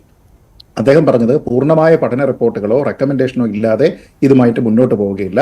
മത്സ്യത്തൊഴിലാളികളുടെ ആശങ്കകളെ പൂർണ്ണമായും പരിഹരിക്കുന്നതായിരിക്കും. അവരുടെ ഉപജീവന മാർഗത്തിൽ യാതൊരു വിധത്തിലുള്ള തടസ്സവും ഉണ്ടാക്കില്ല. എന്തൊക്കെ ചർച്ചകൾ ഈ വിഷയത്തിൽ നടത്തണോ ആ ചർച്ചകൾക്കെല്ലാം തന്നെ സർക്കാർ തയ്യാറാണ് എന്ന് പറഞ്ഞപ്പോൾ പിന്നീട് ഒരു തവണ കൂടി ഈ സീപ്ലെയിൻ പറക്കാനായിട്ട് അനുവദിക്കാത്ത രീതിയിലത്തേക്ക് കടുത്ത സമരമായിരുന്നു. അങ്ങനെ ഈ പദ്ധതി അനിശ്ചിതകാലം ഇങ്ങനെ നീണ്ടുപോയി. അവിടെ ട്രയൽ റണ്ണിന് വേണ്ടിയിട്ട് കൊണ്ടുവന്നിരുന്ന ആ ഒരു സീപ്ലെയിൻ ഉണ്ടല്ലോ, അത് പാർക്ക് ചെയ്യാനായിട്ട് നെടുമ്പാശ്ശേരി വിമാനത്താവളത്തിൽ പാർക്കിംഗ് ഫീസ് ഇനത്തിൽ തന്നെ ഏതാണ്ട് 2.5 കോടി രൂപയോ മറ്റോ അവർക്ക് കൊടുക്കേണ്ടി വന്നു. പൈലറ്റ് ബെൽജിയത്തിൽ നിന്നോ വന്ന പൈലറ്റാണ്. ആ പൈലറ്റ് ഇവിടെ ഒന്നും ചെയ്യാനാവാതെ ഇവിടെ കുറെ കാലം ഇവിടെ കഴിഞ്ഞു. അവസാനം അങ്ങനെ കിടന്നതിന് ശേഷം ആ സീപ്ലെയിന് തുരുമ്പെടുത്തപ്പോൾ അതിന്റെ തുരുമ്പ് നീക്കം ചെയ്തിട്ട് അതിനെ പരിഷ്കരിക്കുന്നതിന് വേണ്ടിയിട്ട് പിന്നെയും ലക്ഷങ്ങൾ അതിന് പുറത്ത് മുടക്കുന്നതിന് വേണ്ടിയിട്ട് ഈ കമ്പനിക്ക് വേണ്ടി വന്നു. അവസാനം അത് നടപ്പാവില്ല ഈ രാഷ്ട്രീയ എതിർപ്പ് കാരണമെന്ന് മനസ്സിലായപ്പോൾ അവർ ഈ വിമാനത്തിനെ തിരിച്ച് ബോംബെയിലേക്ക് കൊണ്ടുപോവുകയാണ് അന്നുണ്ടായത്. അപ്പോൾ അതുമായി ബന്ധപ്പെട്ട് റൂട്ട് ക്ലിയർ ചെയ്യുന്നതിന് വേണ്ടിയിട്ട് ഇതിന്റെ അനുബന്ധ പരിപാടികളെല്ലാം നടത്തുന്നതിന് വേണ്ടിയിട്ടാണ് കോടികൾ സർക്കാർ ചെലവഴിച്ചത്. പക്ഷെ അന്നുണ്ടായിരുന്ന ഈ സമരം ഒന്നുകൊണ്ട് മാത്രമാണ് അന്ന് ഇത് ഫലപ്രാപ്തിയിലേക്ക് എത്താതെ പോയത്. ഇപ്പോൾ അന്ന് പറഞ്ഞിരുന്ന അതേ കാര്യങ്ങൾ തന്നെ, അതായത് ഉമ്മൻചാണ്ടി സർക്കാർ പറഞ്ഞ എന്താണ്, മതിയായ ചർച്ചകൾ നടത്തും, മത്സ്യത്തൊഴിലാളികളെ ഒരു രീതിയിലും ബാധിക്കുകയില്ല എന്നൊക്കെ പറയുമ്പോൾ മത്സ്യത്തൊഴിലാളികളെ ഇത് ബാധിക്കും, അവരുടെ ഉപജീവനത്തെ ബാധിക്കും എന്നാണ് അന്ന് CPM-ഉം CPI-യും പറഞ്ഞിരുന്നത് എങ്കിൽ ഇന്ന് എന്തിനാണ് ഈ കായൽ പരിഗണിക്കുന്നതെന്നേ? ഞാൻ പറയുന്നത് ഇങ്ങനെ ഒരു ജെനുവിൻ കൺസേൺ ഈ വിഷയത്തിൽ ഉണ്ടെങ്കിൽ അത് പിന്നീട് ഒരു ഘട്ടത്തിൽ നമുക്ക് അതിനെപ്പറ്റി ചർച്ച ചെയ്ത് തീരുമാനിക്കാമെന്ന് ശ്രീ ഹാഫിസ് എന്തിനാണ് പറയുന്നത്? അങ്ങനെയാണെങ്കിൽ പിന്നീട് ഒരു ഘട്ടം വരുന്ന സമയത്തേക്ക് ഈ സീപ്ലെയിൻ വരുന്ന സമയത്ത് ഇതിടിച്ച് ഈ പറയുന്ന പോലെ തിലാപ്പിയ കുഞ്ഞുങ്ങൾ മരിക്കില്ലേ? ആവാസ വ്യവസ്ഥയിൽ പ്രശ്നമുണ്ടാകാത്ത രീതിയിലത്തേക്കുള്ള ഒരു പ്രത്യേക ലാൻഡിംഗ് ഉണ്ടോ? അങ്ങനെയൊന്നുമില്ല. അന്ന് എന്തായിരുന്നു കണ്ടീഷൻ അത് തന്നെയാണ് ഇന്ന്. ഇത് രണ്ടും ശാസ്ത്രീയമായിട്ടുള്ള പഠനത്തിന്റെ അടിസ്ഥാനത്തിലാണ്. പഠനം എന്ന് പറയുന്നത് ഉമ്മൻചാണ്ടി സർക്കാരിന്റെ കാലത്തും ചെയ്തിട്ടുണ്ട്. അന്ന് വകുപ്പ് മന്ത്രിയായിരുന്നത് ശ്രീ AP അനിൽകുമാറാണ്. അന്ന് ശ്രീ AP അനിൽകുമാർ ഈ ചോദ്യം ചോദിക്കുന്ന സമയത്ത് നിയമസഭയിൽ പറഞ്ഞിരുന്ന ഒരു മറുപടിയുണ്ട്. ആ മറുപടിയിൽ അദ്ദേഹം പറയുന്നത് ഇങ്ങനെയാണ്: ഇതുമായി ബന്ധപ്പെട്ടുണ്ടായിരുന്ന ഏറ്റവും പ്രധാനപ്പെട്ട 2 ആരോപണം എന്ന് പറയുന്നത്, ഒന്ന് മാലിന്യം ഉണ്ടാക്കുന്നു. ആ മാലിന്യം ഉണ്ടാക്കുന്നതുമായി ബന്ധപ്പെട്ട് പഠനം നടത്തിയതിനു ശേഷം അദ്ദേഹം പറഞ്ഞത് ഇതിൽ ടോയ്ലറ്റ് ഇല്ല, ഭക്ഷണം നൽകുന്നില്ല, അതുകൊണ്ട് തന്നെ അതിലൊരു ബയോ വേസ്റ്റ് എന്ന് പറയുന്ന സാധനം ഉണ്ടാകുന്നില്ല, അത് ഈ കായലിലേക്ക് തള്ളേണ്ടുന്ന സാഹചര്യം ഉണ്ടാകുന്നില്ല, മാലിന്യം തീരെയില്ല. ഒരു ഹൗസ് ബോട്ടുമായിട്ട് കമ്പയർ ചെയ്ത് കഴിഞ്ഞാൽ ഒരു ഹൗസ് ബോട്ടിൽ ഉൽപ്പാദിപ്പിക്കപ്പെടുന്ന മാലിന്യത്തിന്റെ 10-1 പോലും ഈ സീപ്ലെയിനിൽ ഉണ്ടാകുന്നില്ല എന്ന് അദ്ദേഹം പറഞ്ഞത് 2015-ലാണ്. അന്ന് എതിർത്തുകൊണ്ട് പറഞ്ഞിരിക്കുന്ന ആൾക്കാർ, ഇപ്പൊ CPI-ക്ക് വേണ്ടിയിട്ട് സംസ്ഥാന സെക്രട്ടറി പന്ന്യൻ രവീന്ദ്രൻ പറഞ്ഞിരുന്ന ഒരൊറ്റ കാര്യം മാത്രമേ ഉള്ളൂ, ചർച്ച നടത്തണം എന്നുള്ളതായിരുന്നു അന്ന് പറഞ്ഞിരുന്നത്. അതേപോലെ CPM-ന്റെ ഭാഗത്തു നിന്നുള്ള ആൾക്കാർ, അതേപോലെ നിരവധി ട്രേഡ് യൂണിയനുകൾ, ഇവർ പറഞ്ഞത് ഇത് ജനങ്ങളുടെ ജീവിതത്തിനെ ബാധിക്കുന്ന പ്രശ്നമായതുകൊണ്ട് ഇതിൽ മറ്റൊന്നും ചിന്തിക്കേണ്ടതില്ല, ഇതിനെ എതിർക്കും. അപ്പൊ അങ്ങനെ ഒരു കാര്യം ഇപ്പോഴും അവിടെ നിലനിൽക്കുന്നുണ്ട് എങ്കിൽ എന്തിനാണ് ഇതിനെ കൺസിഡർ ചെയ്യുന്നതെന്നേ? ഇടപെടുകയാണ് ശ്രീ ശ്രീ പണിക്കർ. ഇപ്പോൾ ശ്രീ ചാണ്ടി ഉമ്മൻ MLA കൂടി ചേരുകയാണ് പ്രൈം ഡിബേറ്റിൽ. ശ്രീ ചാണ്ടി ഉമ്മൻ, എന്തായാലും UDF ഇതിനെ എതിർക്കുന്നില്ല, നല്ല കാര്യമാണത്. കാരണം വികസനത്തിന് തടസ്സം നിന്നുകൂടാ, ആ ബോധ്യം UDF-നുണ്ട്. 2013 LDF ചെയ്തതുപോലെ അല്ല. പക്ഷേ ഇപ്പോൾ 2013 സീപ്ലെയിൻ അല്ല, ഇപ്പോഴത്തെ സീപ്ലെയിൻ പദ്ധതി, ഇതാണ് മന്ത്രി മുഹമ്മദ് റിയാസിന്റെ ന്യായീകരണം. അതിനെ താങ്കൾ എങ്ങനെയാണ് കാണുന്നത്? അദ്ദേഹം പറയുന്ന ന്യായം എന്ന് പറയുന്നത് ഇത് ഡാമിലാണ്, അന്ന് കായലിലായിരുന്നു എന്നാണ്. പക്ഷെ അതങ്ങോട്ട് മനസ്സിലാവുന്നില്ല അദ്ദേഹം എന്താണ് ഈ രീതിയിൽ സംസാരിക്കുന്നതെന്ന്. അപ്പോൾ 2013 ഞങ്ങളുടെ സമരം ന്യായമായിരുന്നു എന്ന് കാണിക്കുവാനുള്ള ഒരു മുറവിളി മാത്രമായി ഇത് കാണേണ്ടി വരില്ലേ?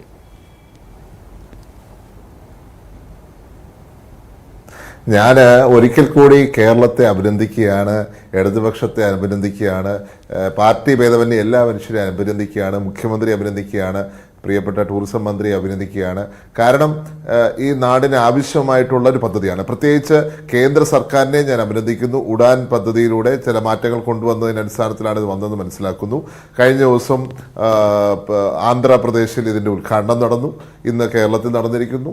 യാതൊരു സംശയവും വേണ്ട, രാജ്യത്ത് ആര് നല്ല ഒരു കാര്യം ചെയ്താലും നല്ല കാര്യമാണെന്ന് നമ്മൾ പറയേണ്ടി വരും. അതിനകത്ത് ഇവരെല്ലാവരും പ്രത്യേകമായി അഭിനന്ദിക്കുന്നു. പക്ഷേ എന്താണ് വ്യത്യാസം എന്ന് എനിക്കറിയില്ല.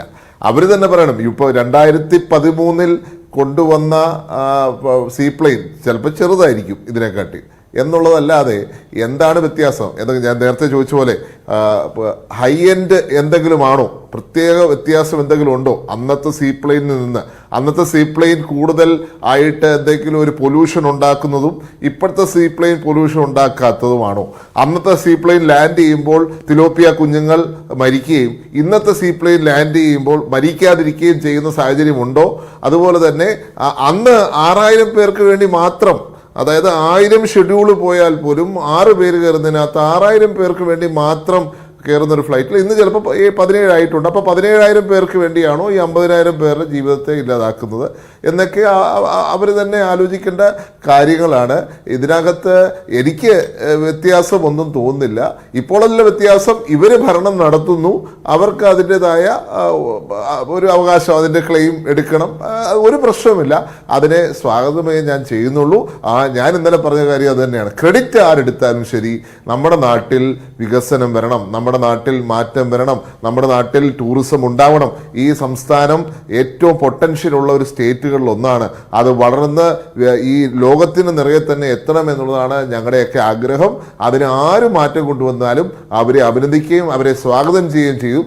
ഇന്നലത്തെ ചർച്ചകൾക്ക് ശേഷം മാത്രമാണ് ഇന്ന് എതിർപ്പുകൾ ഉയർന്നു കേൾക്കുന്നത്. ഇതുവരെ എതിർപ്പ് കേട്ടിട്ടില്ലായിരുന്നു. ഇന്നലെ വരെ എതിർപ്പ് കേട്ടിട്ടില്ല. ഇന്നലെ തൊട്ടാണ് എതിർപ്പുകൾ കേട്ടു തുടങ്ങുന്നത്. എതിർപ്പിന്റെ ഒരു കാര്യവും ഉണ്ടെന്ന് എനിക്ക് തോന്നുന്നില്ല.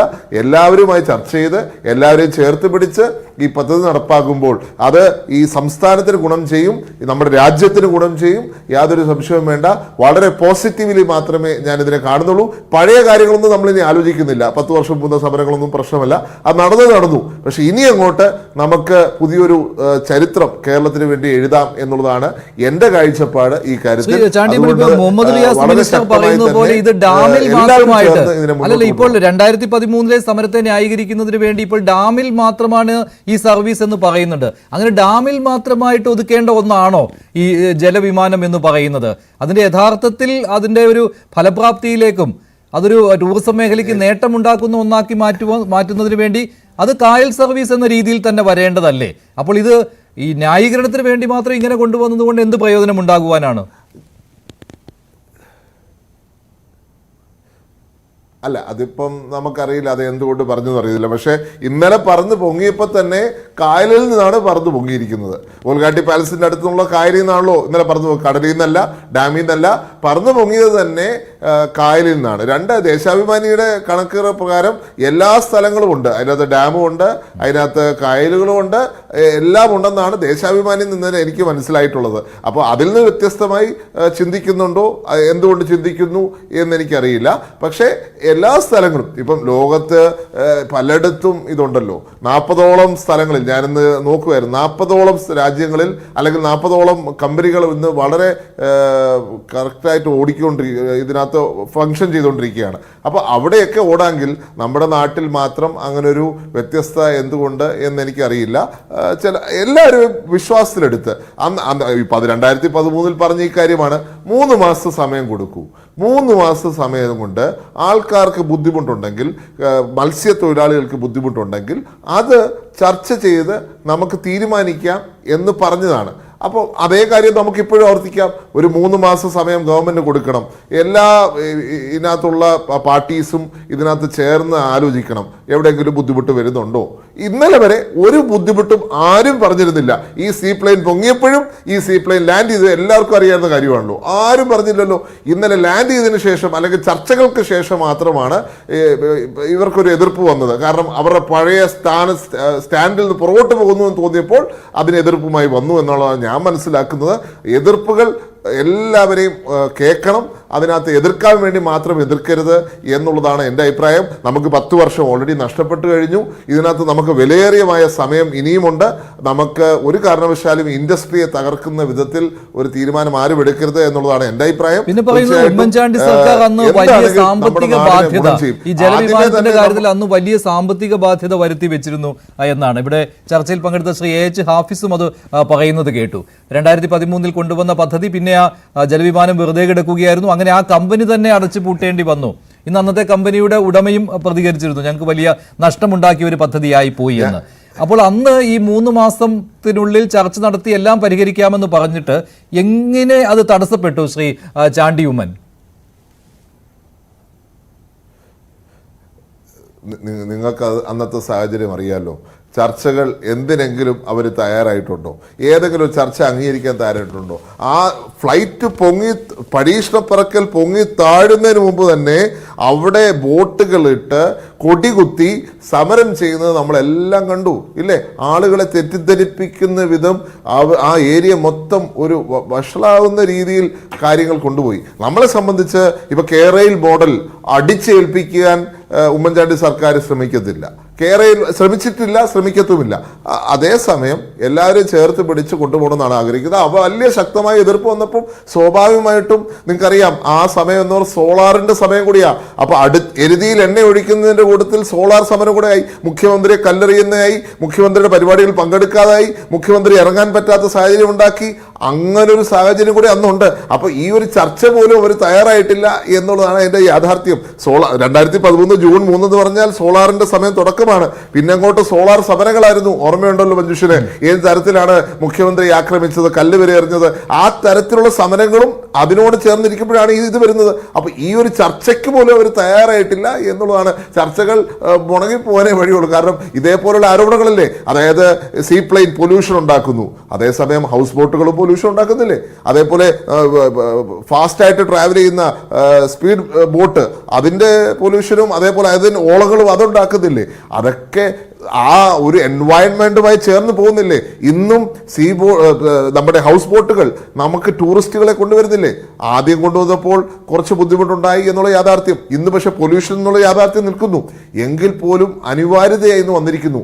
അതുപോലത്തെ ഒരു അനിവാര്യതയായിരുന്നു നമ്മുടെ സീ പ്ലെയിൻ. പക്ഷെ ആ സീ പ്ലെയിനെ അന്നത്തെ എതിർപ്പ് തകർത്തു. അപ്പോൾ എതിർപ്പുകൾ വന്നപ്പോൾ സ്വാഭാവികമായിട്ടും നഷ്ടമുണ്ടായി. ആർക്കാ നഷ്ടമുണ്ടായത്? ആ സംസ്ഥാനത്തിന് നഷ്ടമുണ്ടായി, ആ സംരംഭകന് നഷ്ടമുണ്ടായി. ഞാനതുകൊണ്ടാണ് പറഞ്ഞത്, സംരംഭകരോട് ക്ഷമയാണ് പറയേണ്ടത്, മാപ്പ് പറയണം. കേരളം തന്നെ മാപ്പ് പറയണം എന്നുള്ള അഭിപ്രായം. കാരണം ഈ നാട്ടിൽ നല്ലൊരു പദ്ധതി കൊണ്ടുവന്ന ഒരു സംരംഭകൻ അയാളുടെ ജപ്തിയിലേക്ക് പോയി എന്നുള്ളൊരു യാഥാർത്ഥ്യം നമ്മുടെ മുന്നിൽ നിൽക്കുന്നുണ്ട്. അതുകൊണ്ട് ക്ഷമ ചോദിക്കേണ്ടത് അനിവാര്യതയായിട്ട് ഞാൻ കണക്കാക്കുകയാണ്. പറ്റുമെങ്കിൽ അയാളുടെ നഷ്ടം നികത്തി കൊടുക്കുക. പിന്നെ അതിനുവേണ്ടി പറഞ്ഞ വാട്ടർ ഡ്രോമുകൾ, അതിനുവേണ്ടി പറഞ്ഞ സീ പ്ലെയിന് വേണ്ടി പറഞ്ഞ വാട്ടർ ഡ്രോമുകൾ നഷ്ടം വരാതിരിക്കുമോ? അത്രയും രൂപ ചെലവാക്കി കൊണ്ടുവന്ന പദ്ധതിയെ നശിപ്പിച്ചു കളഞ്ഞ രീതിയിലുള്ള സമരങ്ങൾ അത് ഇന്നും ഇന്നലെ തുടങ്ങിയതല്ല. കമ്പ്യൂട്ടറും ട്രാക്ടറും മുതലായി എല്ലാ സമരങ്ങളും ആ തരത്തിലും ആ മോഡലിലുമാണ് പോയിക്കൊണ്ടിരിക്കുന്നത്. ഇനിയും അത് അനുവദിക്കാൻ പറ്റത്തില്ല. മികച്ച രീതിയിൽ തന്നെ ഇത് കൊണ്ടുപോകണം എന്ന അഭിപ്രായം എനിക്കുള്ളത്. ശരി, ഞാൻ ഒന്ന് ഇടപെടുകയാണ് ശ്രീ ചാണ്ടിയമ്മൻ. ശ്രീ എച്ച് ഹാഫിസ്, UDF മികച്ച നിലപാടാണിത്. വേണമെങ്കിൽ അവർക്ക് മത്സ്യത്തൊഴിലാളികളെ കൂട്ടി ഒരു സമരം ഇവിടെ നടത്താമായിരുന്നു. പക്ഷെ അങ്ങനെ അവർ അതിനുവേണ്ടി പുറപ്പെട്ടിട്ടില്ല. കാരണം അവർക്കറിയാം ഇത് വികസനം 11 വർഷം തടസ്സപ്പെടുത്തിയതാണ്. ജലവിമാനം കേരളത്തിന് ആവശ്യമാണെങ്കിൽ അത് 11 വർഷം മുൻപ് തന്നെ വന്നേനെ. അത് വരാൻ നിങ്ങൾ സമ്മതിച്ചില്ല. പക്ഷേ ഇവിടെ UDF അതിലൊരു മാതൃക കാട്ടുകയാണ് ഉണ്ടായത്. അതായത് പ്രിയപ്പെട്ട ചാണ്ടിയമ്മൻ പറഞ്ഞപ്പോൾ പറഞ്ഞു അവിടെ ചെങ്കൊടി ഉയർത്തിക്കൊണ്ട് വള്ളങ്ങൾ നിരത്തിയിട്ട് സമരം നടത്തിയെന്ന്. മുകളിൽ കുങ്കുമവും നടുവിൽ വെള്ളയും അടിയിൽ പച്ചയുമായി കാണുന്ന കൊടി അശോചക്രം വെച്ചാൽ മാത്രമേ ഭാരതത്തിൻ്റെ പതാകയെ മാറത്തുള്ളൂ. അതല്ലെങ്കിൽ കോൺഗ്രസിൻ്റെ പതാകയും ഏതാണ്ട് അതുപോലെ തന്നെയാണ്. INTUCയുടെ പതാകയും അത് തന്നെയാണ്. INTUC അടക്കമുള്ള സംഘടനകൾ അന്ന് എതിർത്തിരുന്നു എന്ന കാര്യം വളരെ ബുദ്ധിപൂർവ്വം ജനങ്ങളിൽ നിന്ന് മറയ്ക്കാൻ ശ്രമിക്കരുത് എന്ന് ആദ്യം തന്നെ പ്രിയപ്പെട്ട കുഞ്ഞനയ്യനോട് വിനയപുരസ്സരം അഭ്യർത്ഥിക്കുക. ഒരു തെരഞ്ഞെടുപ്പിന് മണിക്കൂറുകൾ മാത്രം, ഉപതെരഞ്ഞെടുപ്പുകൾക്ക് മണിക്കൂറുകൾ മാത്രം ബാക്കി നിൽക്കുക. നമ്മൾ ഇത്തരമൊരു ചർച്ച നടത്തി കഴിഞ്ഞ ഉമ്മൻചാണ്ടി ഗവൺമെൻറ്റിൻ്റെ കാലത്ത് നടപ്പിലാക്കാത്ത കാര്യങ്ങൾ ഇപ്പോൾ ഇടതുപക്ഷ ജനാധിപത്യ മുന്നണി നടപ്പിലാക്കി എന്ന് പറഞ്ഞ് ഇരട്ടത്താപ്പാണെന്ന് വരുത്തി തീർത്ത് ജനങ്ങളുടെ മുന്നിൽ എന്തെങ്കിലും തെറ്റിദ്ധാരണ ഒരു ഗൂഢശ്രമം നടക്കുന്നതിൻ്റെ ഭാഗമാണോ എന്നുള്ളത് സംശയം ഉന്നയിച്ചുകൊണ്ട് തന്നെ പറയുന്നു. നിങ്ങൾ ഉന്നയിക്കുന്ന പല കാര്യങ്ങളും ഇപ്പോൾ ശ്രീജിത്ത് പണിക്കർ പറഞ്ഞ കാര്യങ്ങളുണ്ട്. ഇപ്പോൾ ഏതായാലും ഇപ്പം ഹൈദരാബാദിലും ഗുജറാത്തിലും കേരളത്തിലും അടക്കം മൂടാൻ പദ്ധതിയുടെ ഭാഗമായിട്ട് ഈ കാര്യങ്ങൾ വന്നു. ഒന്ന് കമ്പ്യൂട്ടറിനെ കുറിച്ച് ആരോപണം ഉന്നയിച്ചു. രണ്ടുപേരും പറഞ്ഞു, ശ്രീജിത്ത് പണിക്കരും പറഞ്ഞു, ശ്രീ ചാണ്ടിയമ്മനും പറഞ്ഞു. പ്രിയപ്പെട്ട ചാണ്ടിയമ്മൻ ഓർക്കുന്നുണ്ടോ എന്നറിയില്ല, അങ്ങയുടെ അപ്പ, അങ്ങയുടെ ബഹുമാന്യായ പിതാവ് ശ്രീ ഉമ്മൻചാണ്ടി സാറ് കോൺഗ്രസ് നേതാവായിരിക്കുമ്പോൾ തന്നെ കാലിക്കറ്റ് സർവകലാശാലയിൽ കമ്പ്യൂട്ടറിനെതിരായിട്ട് കമ്പ്യൂട്ടർവൽക്കരണത്തിൻ്റെ സമരം ഉദ്ഘാടനം ചെയ്ത വ്യക്തിയാണ്. അതങ്ങേക്ക് നിഷേധിക്കാൻ പറ്റുമോ? DYFI നടത്തിയ കമ്പ്യൂട്ടർ വിരുദ്ധ സമരങ്ങളെ നിങ്ങൾ ഉയർത്തുന്നതോടൊപ്പം തന്നെ ഈ കാര്യങ്ങൾ തലകുലിക്കേണ്ട കാര്യമില്ല, കാര്യമായിട്ട് തന്നെ അംഗീകരിച്ച് പോവുക. പിന്നെ വളരെ ബുദ്ധിപൂർവ്വം നമ്മുടെ എക്സ്പ്രസ് ഹൈവേയും സിൽവർ ലൈനും ഒന്നാണെന്ന് വരുത്താൻ ശ്രീജിത്ത് പണിക്കർ ശ്രമിച്ചു. അതും അത്ര ഇതല്ല. പിന്നെ ഈ ട്രാക്ടറിൻ്റെ സമരം, ആ ട്രാക്ടറിൻ്റെ സമരവും കമ്പ്യൂട്ടർ സമരവും കോൺഗ്രസ് നടത്തിയത് കാണാതെ ഇടതുപക്ഷം മാത്രമാണ് ഇതിനെല്ലാം എതിർത്തത് അല്ലെങ്കിൽ എന്ന് വരുത്തി തീർക്കാതെ കണ്ണൂർ പല കാര്യങ്ങളും, എയർപോർട്ട്, കൊച്ചി മെട്രോ, മോൻ വരുന്നതിന് മുമ്പ് ഞാൻ ആ കാര്യം ഇവിടെ പറഞ്ഞാണ്. അതായത് നെടുമ്പാശ്ശേരി എയർപോർട്ടിൻ്റെ കാര്യം പറഞ്ഞു. ഞാനിത് പറഞ്ഞോട്ടെ ചാണ്ടിയമ്മൻ. അതായത് 300 കിലോമീറ്റർ അപ്പുറത്തുള്ള തേക്കടി ഡാമിൽ മഴ പെയ്താൽ അടച്ചുപൂട്ടേണ്ട ഒരു വിമാനത്താവളമാണ് നെടുമ്പാശ്ശേരി എയർപോർട്ട്. കാരണം അതിൻ്റെ എർത്ത് ലോഞ്ചിൽ വരെ വെള്ളം കയറി ചെളി കയറി അടച്ചിട്ടു, വിമാനങ്ങൾ ഇറങ്ങാൻ വന്ന സാഹചര്യമുണ്ട്. അതിൻ്റെ സ്ഥലം നിർണ്ണയിച്ചതിൽ തെറ്റുണ്ട്, അതുകൊണ്ട് എതിർത്തു. അത് ഇനിയെങ്കിലും മനസ്സിലാക്കണം. അതിന് നെടുമ്പാശ്ശേരി വിമാനം നമ്മൾ സഹിക്കുകയാണ്. അതിൻ്റെ സ്ഥാനം അതിപ്പുറത്തോടെ അപ്പുറത്തോടെ മാറി അത്താണിയിൽ നല്ല സ്ഥാനമുണ്ടായിരുന്നു, അങ്കമാലിയിൽ സ്ഥാനമുണ്ടായിരുന്നു, ആലുവയ്ക്ക് അപ്പുറത്തേക്ക് നല്ല എയർപോർട്ടിന് പറ്റിയ സ്ഥാനങ്ങളുണ്ടായിട്ട് ഈ നിശ്ചിത സ്ഥാനം വെള്ളം പൊങ്ങിയ ലോകത്താദ്യമായി അടച്ചിരുന്ന ഒരു വിമാനത്താവളത്തെയാണ് എതിർത്തത്. ആ എതിർത്തത് ശരിയാണ് എന്ന് ഉറച്ച വിശ്വാസത്തിലാണ് ഇന്നത്തെ ജനങ്ങൾ. അങ്ങേക്കൊപ്പം കേരള നിയമസഭ ഇത്രയും നേരം സഹിഷ്ണുതയോടെ ഇരുന്ന മറ്റുള്ളവർക്ക് കമ്പ്യൂട്ടർ സമരമൊക്കെ പറഞ്ഞോട്ടെ. അവർ രണ്ടുപേരും ബുദ്ധിയുള്ള ആൾക്കാർ, അവർ പറഞ്ഞോളും. നിങ്ങൾ അവർക്ക് ഇത് കൊടുക്കേണ്ട കാര്യമില്ല. അങ്ങേക്കൊപ്പം കേരള നിയമസഭയിൽ അംഗമായിരിക്കുന്ന ആളാണ് സഖാവ് ചിത്തരഞ്ജൻ MLA. എന്തുകൊണ്ട് ചിത്തരഞ്ജൻ ഈ വൻപിച്ച ഭൂരിപക്ഷത്തോടുകൂടി കേരള നിയമസഭയിലേക്ക് ആ നാട്ടിലെ ജനങ്ങൾ കൈപിടിച്ചാനയിച്ചെന്നറിയാമോ? അവരുടെ നെഞ്ചിലേക്ക്, അവരുടെ തൊഴിലിടങ്ങളിലേക്ക് നിങ്ങളുടെ പിതാവിൻ്റെ കാലത്ത് വിമാനം ഇടിച്ചിറക്കിയപ്പോൾ അവരുടെ പ്രതിഷേധത്തിന്റെ മുന്നിൽ നിന്നൊരു നേതാവ് എന്ന നിലയിൽ തന്നെയാണ് അവിടുത്തെ INTUC അടക്കമുള്ള തൊഴിലാളികളുടെ കക്ക വരുന്ന തൊഴിലാളികളുടെയും അവിടുത്തെ ഉൾനാടൻ മത്സ്യത്തൊഴിലാളികളുടെയും ഇടയിലേക്കല്ല അങ്ങനെ ഒരു വിമാനം ഇറത്തി വേമ്പനാട്ടുകായലിൽ കുഴപ്പമില്ല. അല്ല എന്റെ മഞ്ജുഷ, നിങ്ങൾ ഒന്നുകിൽ വേമ്പനാട്ടുകായലിൽ കുഴപ്പമുണ്ട്. അല്ല, ആ വേമ്പനാട്ടുകായൽ നിന്ന് പറന്നു വരുന്ന മാട്ടുപ്പെട്ടി ഡാമിലാണ് ഇറങ്ങിയിരിക്കുന്നത്, അല്ലാതെ മത്സ്യത്തൊഴിലാളികൾ കക്ക വരുന്ന ഇടയിലേക്കല്ല പോയത്. വകുപ്പിന്റെ റിലീസ് വായിച്ചു നോക്കൂ, അതിനകത്ത് കൃത്യമായിട്ട് ഏതെല്ലാം കായലുകളെ ബന്ധിപ്പിച്ചുകൊണ്ടാണ് സീപ്ലെയിൻ സർവീസ് എന്ന് പറയുന്നത്. അതൊരു പരീക്ഷണ പറക്കൽ മാത്രമായിരുന്നു കൊച്ചി കായലിൽ നിന്ന് മാട്ടുപ്പെട്ടി ഡാമിലേക്ക്. എന്റെ മഞ്ജുഷ, നിങ്ങൾ കാണിക്കാം. നിങ്ങൾ ചോദിച്ച ചോദ്യത്തിന് ഞാൻ സമാധാനപരമായി മറുപടി ഇറങ്ങിയല്ലേ? അല്ലെങ്കിൽ ഒരു കാര്യം ചെയ്യും, അങ്ങ് ഇറങ്ങി അവരുടെ കൂടെ ഞാൻ അപ്പൊ ഇതിനകത്ത് ഒരു കൃത്യമായ ഒരു കാര്യമുണ്ട്. ഇത് ഒരു ചർച്ചയുമില്ലാതെ തൊഴിലിടങ്ങൾ, ഈ 6000 പേർക്ക് വേണ്ടി 60,000 പേരുടെ തൊഴിലിടങ്ങളെ നശിപ്പിക്കുന്ന ഒരു സംവിധാനത്തിലേക്ക് ഇടതുപക്ഷ ജനാധിപത്യത്തിന് പോകില്ല. അവിടുത്തെ തൊഴിലാളികളുമായി ചർച്ച നടത്തി തൊഴിലാളികൾക്ക് മോശമല്ലാത്തൊരു കാര്യം ആ ഭാഗത്തേക്ക് മാത്രമേ പോയി ഈ വിമാനം ലാൻഡ് ചെയ്യാൻ ഉദ്ദേശിക്കുന്നുള്ളൂ. ഈ ഉഡാൻ പദ്ധതി ഹൈദരാബാദിലും ഗുജറാത്തിലുമൊക്കെ നടപ്പിലാക്കുന്നതോടൊപ്പം കേരളത്തിലേക്ക് വരുമ്പോൾ അന്ന് 6 പേര് ഇരിക്കാവുന്ന സീറ്റാണെങ്കിൽ പ്രിയപ്പെട്ട ജാഡ്യവുമായി 17 പേർക്ക് ഇരിക്കാവുന്ന സീറ്റാണ്. അവിടെ ജൈവമാലിന്യങ്ങൾ ഉണ്ടായില്ല എങ്കിലും പ്ലാസ്റ്റിക് മാലിന്യങ്ങളുടെ സാധ്യതയുണ്ട്. ഇതെല്ലാം പരിഗണിക്കാം. അതിന് തിലോപ്പിയ കുഞ്ഞുങ്ങൾ മരിച്ചു പോകുമെന്ന് കരുതിയല്ല വിമാനത്താവളം സീപ്ലെയിൻ പരാജയപ്പെട്ടവർ. നിങ്ങളുടെ പിതാവിൻ്റെ കാലത്ത് അങ്ങേറ്റ അദ്ദേഹത്തിൻ്റെ എല്ലാ ആദരവോടും ബഹുമാനങ്ങളും പറയട്ടെ, പല പദ്ധതികളും ജനവികാരങ്ങൾ, അഭിപ്രായങ്ങൾ രൂപപ്പെടുമ്പോൾ ഉപേക്ഷിച്ചിട്ട് ഓടിയിട്ടുണ്ട്. അതിനൊന്നാമത്തെ ഉദാഹരണമാണ് എക്സ്പ്രസ് ഹൈവേ. ഇച്ഛാശക്തിയുള്ള പിണറായി ഗവൺമെൻറ് അത് 45 മീറ്ററായി മുന്നോട്ട് കൊണ്ടുപോകുന്നു. ഇവിടെ ഗെയിൽ പൈപ്പ് ലൈൻ നടപ്പിലാക്കിയാൽ ആർജവമുള്ള മുഖ്യമന്ത്രിയാണ് സഖാവ് പിണറായി വിജയൻ എന്ന് അംഗീകരിക്കാമെന്ന് പറഞ്ഞ നേതാക്കൾ നിങ്ങൾക്കൊപ്പമുണ്ട്. BJPയുടെ സംസ്ഥാന പ്രസിഡന്റുണ്ട്. ഗെയിൽ പൈപ്പ് ലൈൻ വളരെ വിജയകരമായി പൂർത്തിയായി കഴിഞ്ഞിരിക്കുന്നു. അതുപോലെ ഈ പദ്ധതിയും ജനങ്ങൾക്ക് ദോഷമില്ലാതെ നടപ്പിലാക്കാൻ UDFന്റെ പരാജയം വിജയമാക്കി മാറ്റിയപ്പോൾ തെരഞ്ഞെടുപ്പിന്റെ തലേന്ന് വന്ന് ഞങ്ങൾ ഒന്നാമത്തെ കാര്യം, ഈ ഉപതെരഞ്ഞെടുപ്പ് സമയത്ത് ഇത് ഉന്നയിക്കുന്നു എന്നുള്ളത്. പക്ഷേ UDF അത്ര തെരഞ്ഞെടുപ്പിന്റെ സമയത്ത് തെറ്റിദ്ധാരണ ഉണ്ടാക്കാൻ ശരി, എനിക്ക് UDF അത്ര ശക്തമായിട്ടൊന്നും ഇത് ഉന്നയിക്കുന്നതേ ഇല്ല. പിന്നെയുള്ളത് INTUCയുടെ അനുകൂല നിലപാടായിരുന്നു അന്ന്. INTUC എതിർക്കുകയായിരുന്നുവല്ലോ സീപ്ലെയിനെ. അത് പിന്നെ വേമ്പനാട്ടുകായലിൽ ഈ മത്സ്യമേഖലയിലേക്ക് ഇടിച്ചിറക്കുവാനുള്ള ശ്രമം അന്ന് മത്സ്യത്തൊഴിലാളികൾ ചെറുത്തു. അതിന് LDF അതിന് നേതൃത്വം നൽകുകയായിരുന്നു എന്ന്. ഇന്ന് അതിൽ നിന്നെല്ലാം വ്യത്യാസമായിരുന്നു എന്നാണ് ഹാഫിസ് പറയുന്നത്. ചാണ്ടിയുമ്മൻ, ഒരു മിനിറ്റ്. അല്ല, എനിക്കറിയാം അദ്ദേഹത്തിന്റെ ബുദ്ധിമുട്ട്. ഈ ഒരു ദിവസം വന്ന് ഇതിനെ ന്യായീകരിക്കേണ്ട ബുദ്ധിമുട്ട് എനിക്ക് മനസ്സിലാക്കാൻ സാധിക്കും. ഇനി അങ്ങ് സംസാരിച്ചപ്പോൾ ഞങ്ങൾ കേട്ടിരുന്നു. അങ്ങയുടെ ബുദ്ധിമുട്ട് എനിക്ക് മനസ്സിലാവുന്ന തെരഞ്ഞെടുപ്പാണ്. ഞാൻ ഇടപെട്ട് അപ്പൊ തന്നെ നിർത്തി. അങ്ങ് പറഞ്ഞപ്പോൾ ഞാൻ നിർത്തി. ഓക്കെ, ശരി, തുറന്നോളൂ.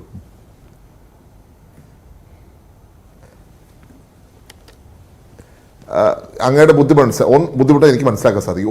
ഒരു കാര്യം എനിക്ക് മനസ്സിലാവാത്ത, ഇലക്ഷൻ കമ്മീഷൻ ഇതെങ്ങനെ അനുവദിച്ചു എന്നൊരു ചോദ്യം കൂടിയുണ്ട്. കാരണം ഒരു കോഡ് ഓഫ് കോണ്ടക്ട് വരുമ്പോൾ ഇങ്ങനത്തുള്ള ഇഷ്യൂസ് ഇലക്ഷന് വരും എന്നുള്ളത് അവർക്കും അറിയാവുന്നൊരു കാര്യമാണ്. ഇതിൻ്റെ ഇടയ്ക്ക് ഈ ഒരു അനുവാദം എങ്ങനെ കൊടുക്കുന്നു എന്ന് എനിക്കറിയത്തില്ല. ചിലപ്പോൾ ഇലക്ഷൻ കോഡ് ഓഫ് കോണ്ടക്ട് അതാത് മണ്ഡലങ്ങൾ മാത്രമായിരിക്കും. പക്ഷേ ഇത് ഇലക്ഷനെ ബാധിക്കുന്ന ഇഷ്യൂ ആണെന്ന് അവരും വിചാരിക്കണം. ഒന്ന്. രണ്ട്, ഈ ഒരു കാര്യം പറഞ്ഞല്ലോ, ആവാസ വ്യവസ്ഥ തകർക്കുന്ന വിധത്തിലാണ് അന്ന് ഫ്ലൈറ്റ് ലാൻഡ് ചെയ്തതെന്ന്. എനിക്ക് അറിയത്തില്ല. ഇന്നിപ്പോ വേമ്പനാട് കായലിൽ നിന്ന് പൊങ്ങിയപ്പോ അത് കായലല്ലേ, അവിടെ ആവാസ വ്യവസ്ഥയില്ലേ? ആ ആവാസ വ്യവസ്ഥ തകർന്നില്ലേ? ഒരാൾക്ക് പോലും എതിർപ്പില്ലായിരുന്നല്ലോ. അത് പൊങ്ങുന്നത് വരെ അത് എതിർപ്പില്ലായിരുന്നല്ലോ. ഇതൊരു ചർച്ച ഏഷ്യാനെറ്റിൽ അല്ലെങ്കിൽ മാധ്യമങ്ങൾ ചർച്ച വരുന്നവരെ ഈ ഒരു എതിർപ്പുണ്ടായിരുന്നില്ലല്ലോ.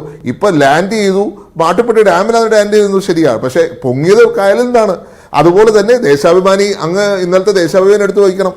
ഓരോ കായലിന്റെ പേര് എഴുതിയിട്ടുണ്ട്, ഏതൊക്കെ കായൽ പോകും, ബേക്കലടക്കം വെള്ളയാണി അടക്കം ഏത് കായലാണോ എതിർത്തത് അതെല്ലാം പേരായി വെച്ച് ആണ് ദേശാഭിമാനി ഇന്നലെ വാർത്ത കൊടുത്തിരിക്കുന്നത്. വലിയ പ്രതീക്ഷയോടുകൂടിയാണ് ദേശാഭിമാനി കാണുന്നത്. ഞാനും വലിയ പ്രതീക്ഷയോടുകൂടിയാണ് കാണുന്നത്.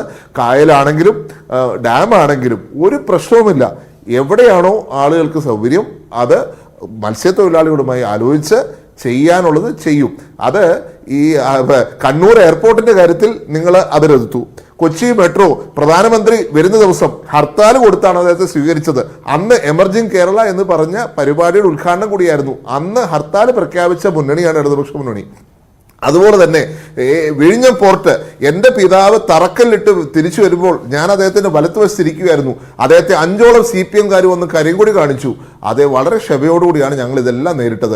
അത് ഏത് വികസന പദ്ധതി വന്നാലും എതിർക്കുക എന്നുള്ളത് യാഥാർത്ഥ്യമാണ്. ആ യാഥാർത്ഥ്യത്തെ മറച്ചു വെച്ച് സംസാരിക്കുന്നത് അങ്ങ് ചരിത്രത്തോട് നീതികേട് കാണിക്കുകയാണ് എന്ന് മാത്രമേ എനിക്ക് പറയാനുള്ളൂ.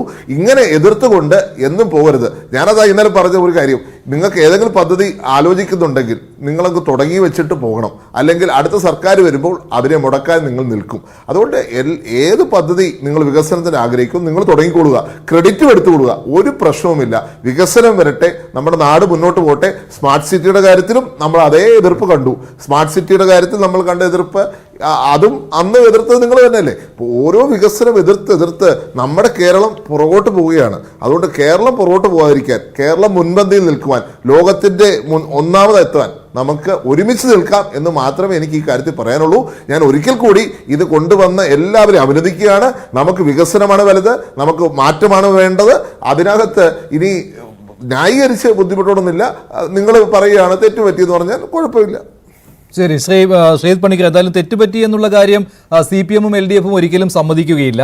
അതിന് ന്യായീകരണങ്ങൾ അവർ കണ്ടെത്തുക തന്നെ ചെയ്യും. അതാണല്ലോ ഇന്ന് ഗോവിന്ദ മാഷ് പറഞ്ഞതും, എല്ലാത്തിനെയും എല്ലാ കാലത്തും എതിർക്കാൻ പറ്റുകയില്ലല്ലോ എന്ന്. അതിനകത്ത് എല്ലാം ഉൾപ്പെട്ടിട്ടുണ്ടല്ലോ. പിന്നെ മറ്റൊരു കാര്യം, ഈ ഉഡാൻ പദ്ധതി എന്ന കേന്ദ്രത്തിന്റെ പദ്ധതി അത് മറച്ചു വെച്ചുകൊണ്ടാണോ ഈ പ്രചാരണം നൽകുന്നത്? ഇത് സംസ്ഥാന സർക്കാരിന്റെ പദ്ധതിയാണ് എന്ന ഒറ്റ ലേബലിൽ. പക്ഷേ ചിലയിടങ്ങളിലൊക്കെ ഉഡാൻ പദ്ധതി എന്ന് കാണുന്നുണ്ട്. പക്ഷേ റിയാസിന്റെ ഫേസ്ബുക്ക് പോസ്റ്റ് നോക്കിയപ്പോൾ അതിനകത്ത് അങ്ങനെ കാണുന്നില്ല. അത് സംസ്ഥാന സർക്കാരിന്റെ തിലകക്കുറി എന്നുള്ള രീതിയിൽ തന്നെയാണ് പോകുന്നത്. തീർച്ചയായിട്ടും അത് ഒന്നാമത് സംസ്ഥാന സർക്കാരിന്റെ ഒരു വലിയ നേട്ടമാണ് എന്നും അവിടെ ഇപ്പോൾ കഴിഞ്ഞ ദിവസം പിറന്നിരിക്കുന്നത് ചരിത്രമാണ് എന്നുമൊക്കെയാണ് നമ്മുടെ പല മന്ത്രിമാരും പറഞ്ഞിരിക്കുന്നത്. ശ്രീ വി ശിവൻകുട്ടിയുണ്ട്, ശ്രീ റിയാസ് ഉണ്ട്, ശ്രീ രാജീവ് ഉണ്ട്. ഇവരൊക്കെ തന്നെ ഇതേ അഭിപ്രായമാണ് പറഞ്ഞിരിക്കുന്നത്. പക്ഷേ ഇത് വാസ്തവമായിരിക്കുന്നത് എങ്ങനെയാണ് എന്ന് വെച്ചാൽ 2017 കേന്ദ്ര സിവിൽ വ്യോമയാന മന്ത്രാലയത്തിന്റെ ഭാഗമായിട്ട് ഈ RCS എന്ന് പറയുന്ന റീജിയണൽ കണക്ടിവിറ്റി സ്കീം ഉഡാൻ എന്ന പദ്ധതി പ്രകാരം ഇങ്ങനെ ഉൾനാടൻ ജലാശയങ്ങളെ എല്ലാം തന്നെ ബന്ധിപ്പിച്ചുകൊണ്ട് ഒരു ടൂറിസം സർക്യൂട്ട് ബിൽഡ് ചെയ്യുന്നതിന് വേണ്ടിയിട്ടുള്ള ഒരു പദ്ധതി കൊണ്ടുവരുന്നത്. അപ്പോൾ അതിന്റെ ഭാഗമായിട്ട് ഇന്ത്യയിൽ തന്നെ ആദ്യമായിട്ട് അത് ലോഞ്ച് ചെയ്യുന്നത് സബർമതിയിലാണ്, ഗുജറാത്തിലാണ്. അതിനുശേഷം കേരളത്തിൽ ഇപ്പോൾ നടക്കുന്നതിന് 2 ദിവസം മുമ്പാണ് ആന്ധ്രാപ്രദേശിൽ വിജയവാഡയിൽ നടന്നത്. അപ്പോൾ അവിടെ നിന്നാണ് കേരളത്തിലേക്ക് പോലും ഈ വിമാനം വരുന്നതും അവിടെ നിന്നാണ്. വിജയവാഡയിൽ നിന്നാണ് ആ വിമാനം ഇവിടെ വരുന്നത്. അപ്പോൾ ഇത് വലിയ രീതിയിലത്തേക്കുള്ള ഒരു പ്രോത്സാഹനം നടക്കുന്നുണ്ട്. കേന്ദ്ര സർക്കാർ അതുമായി ബന്ധപ്പെട്ട് കുറേയധികം സ്കീമുകൾ കൊണ്ടുവന്നിട്ടുണ്ട്. അതിന്റെ ഭാഗമായിട്ട് കുറേയധികം റെസ്പോൺസിബിലിറ്റിയും കേന്ദ്ര സർക്കാരിനാണ്. ഇപ്പോൾ റൂട്ടുകളൊക്കെ നമ്മളിവിടെ ഈ പല റൂട്ടുകൾ ഡിസ്കസ് ചെയ്തു.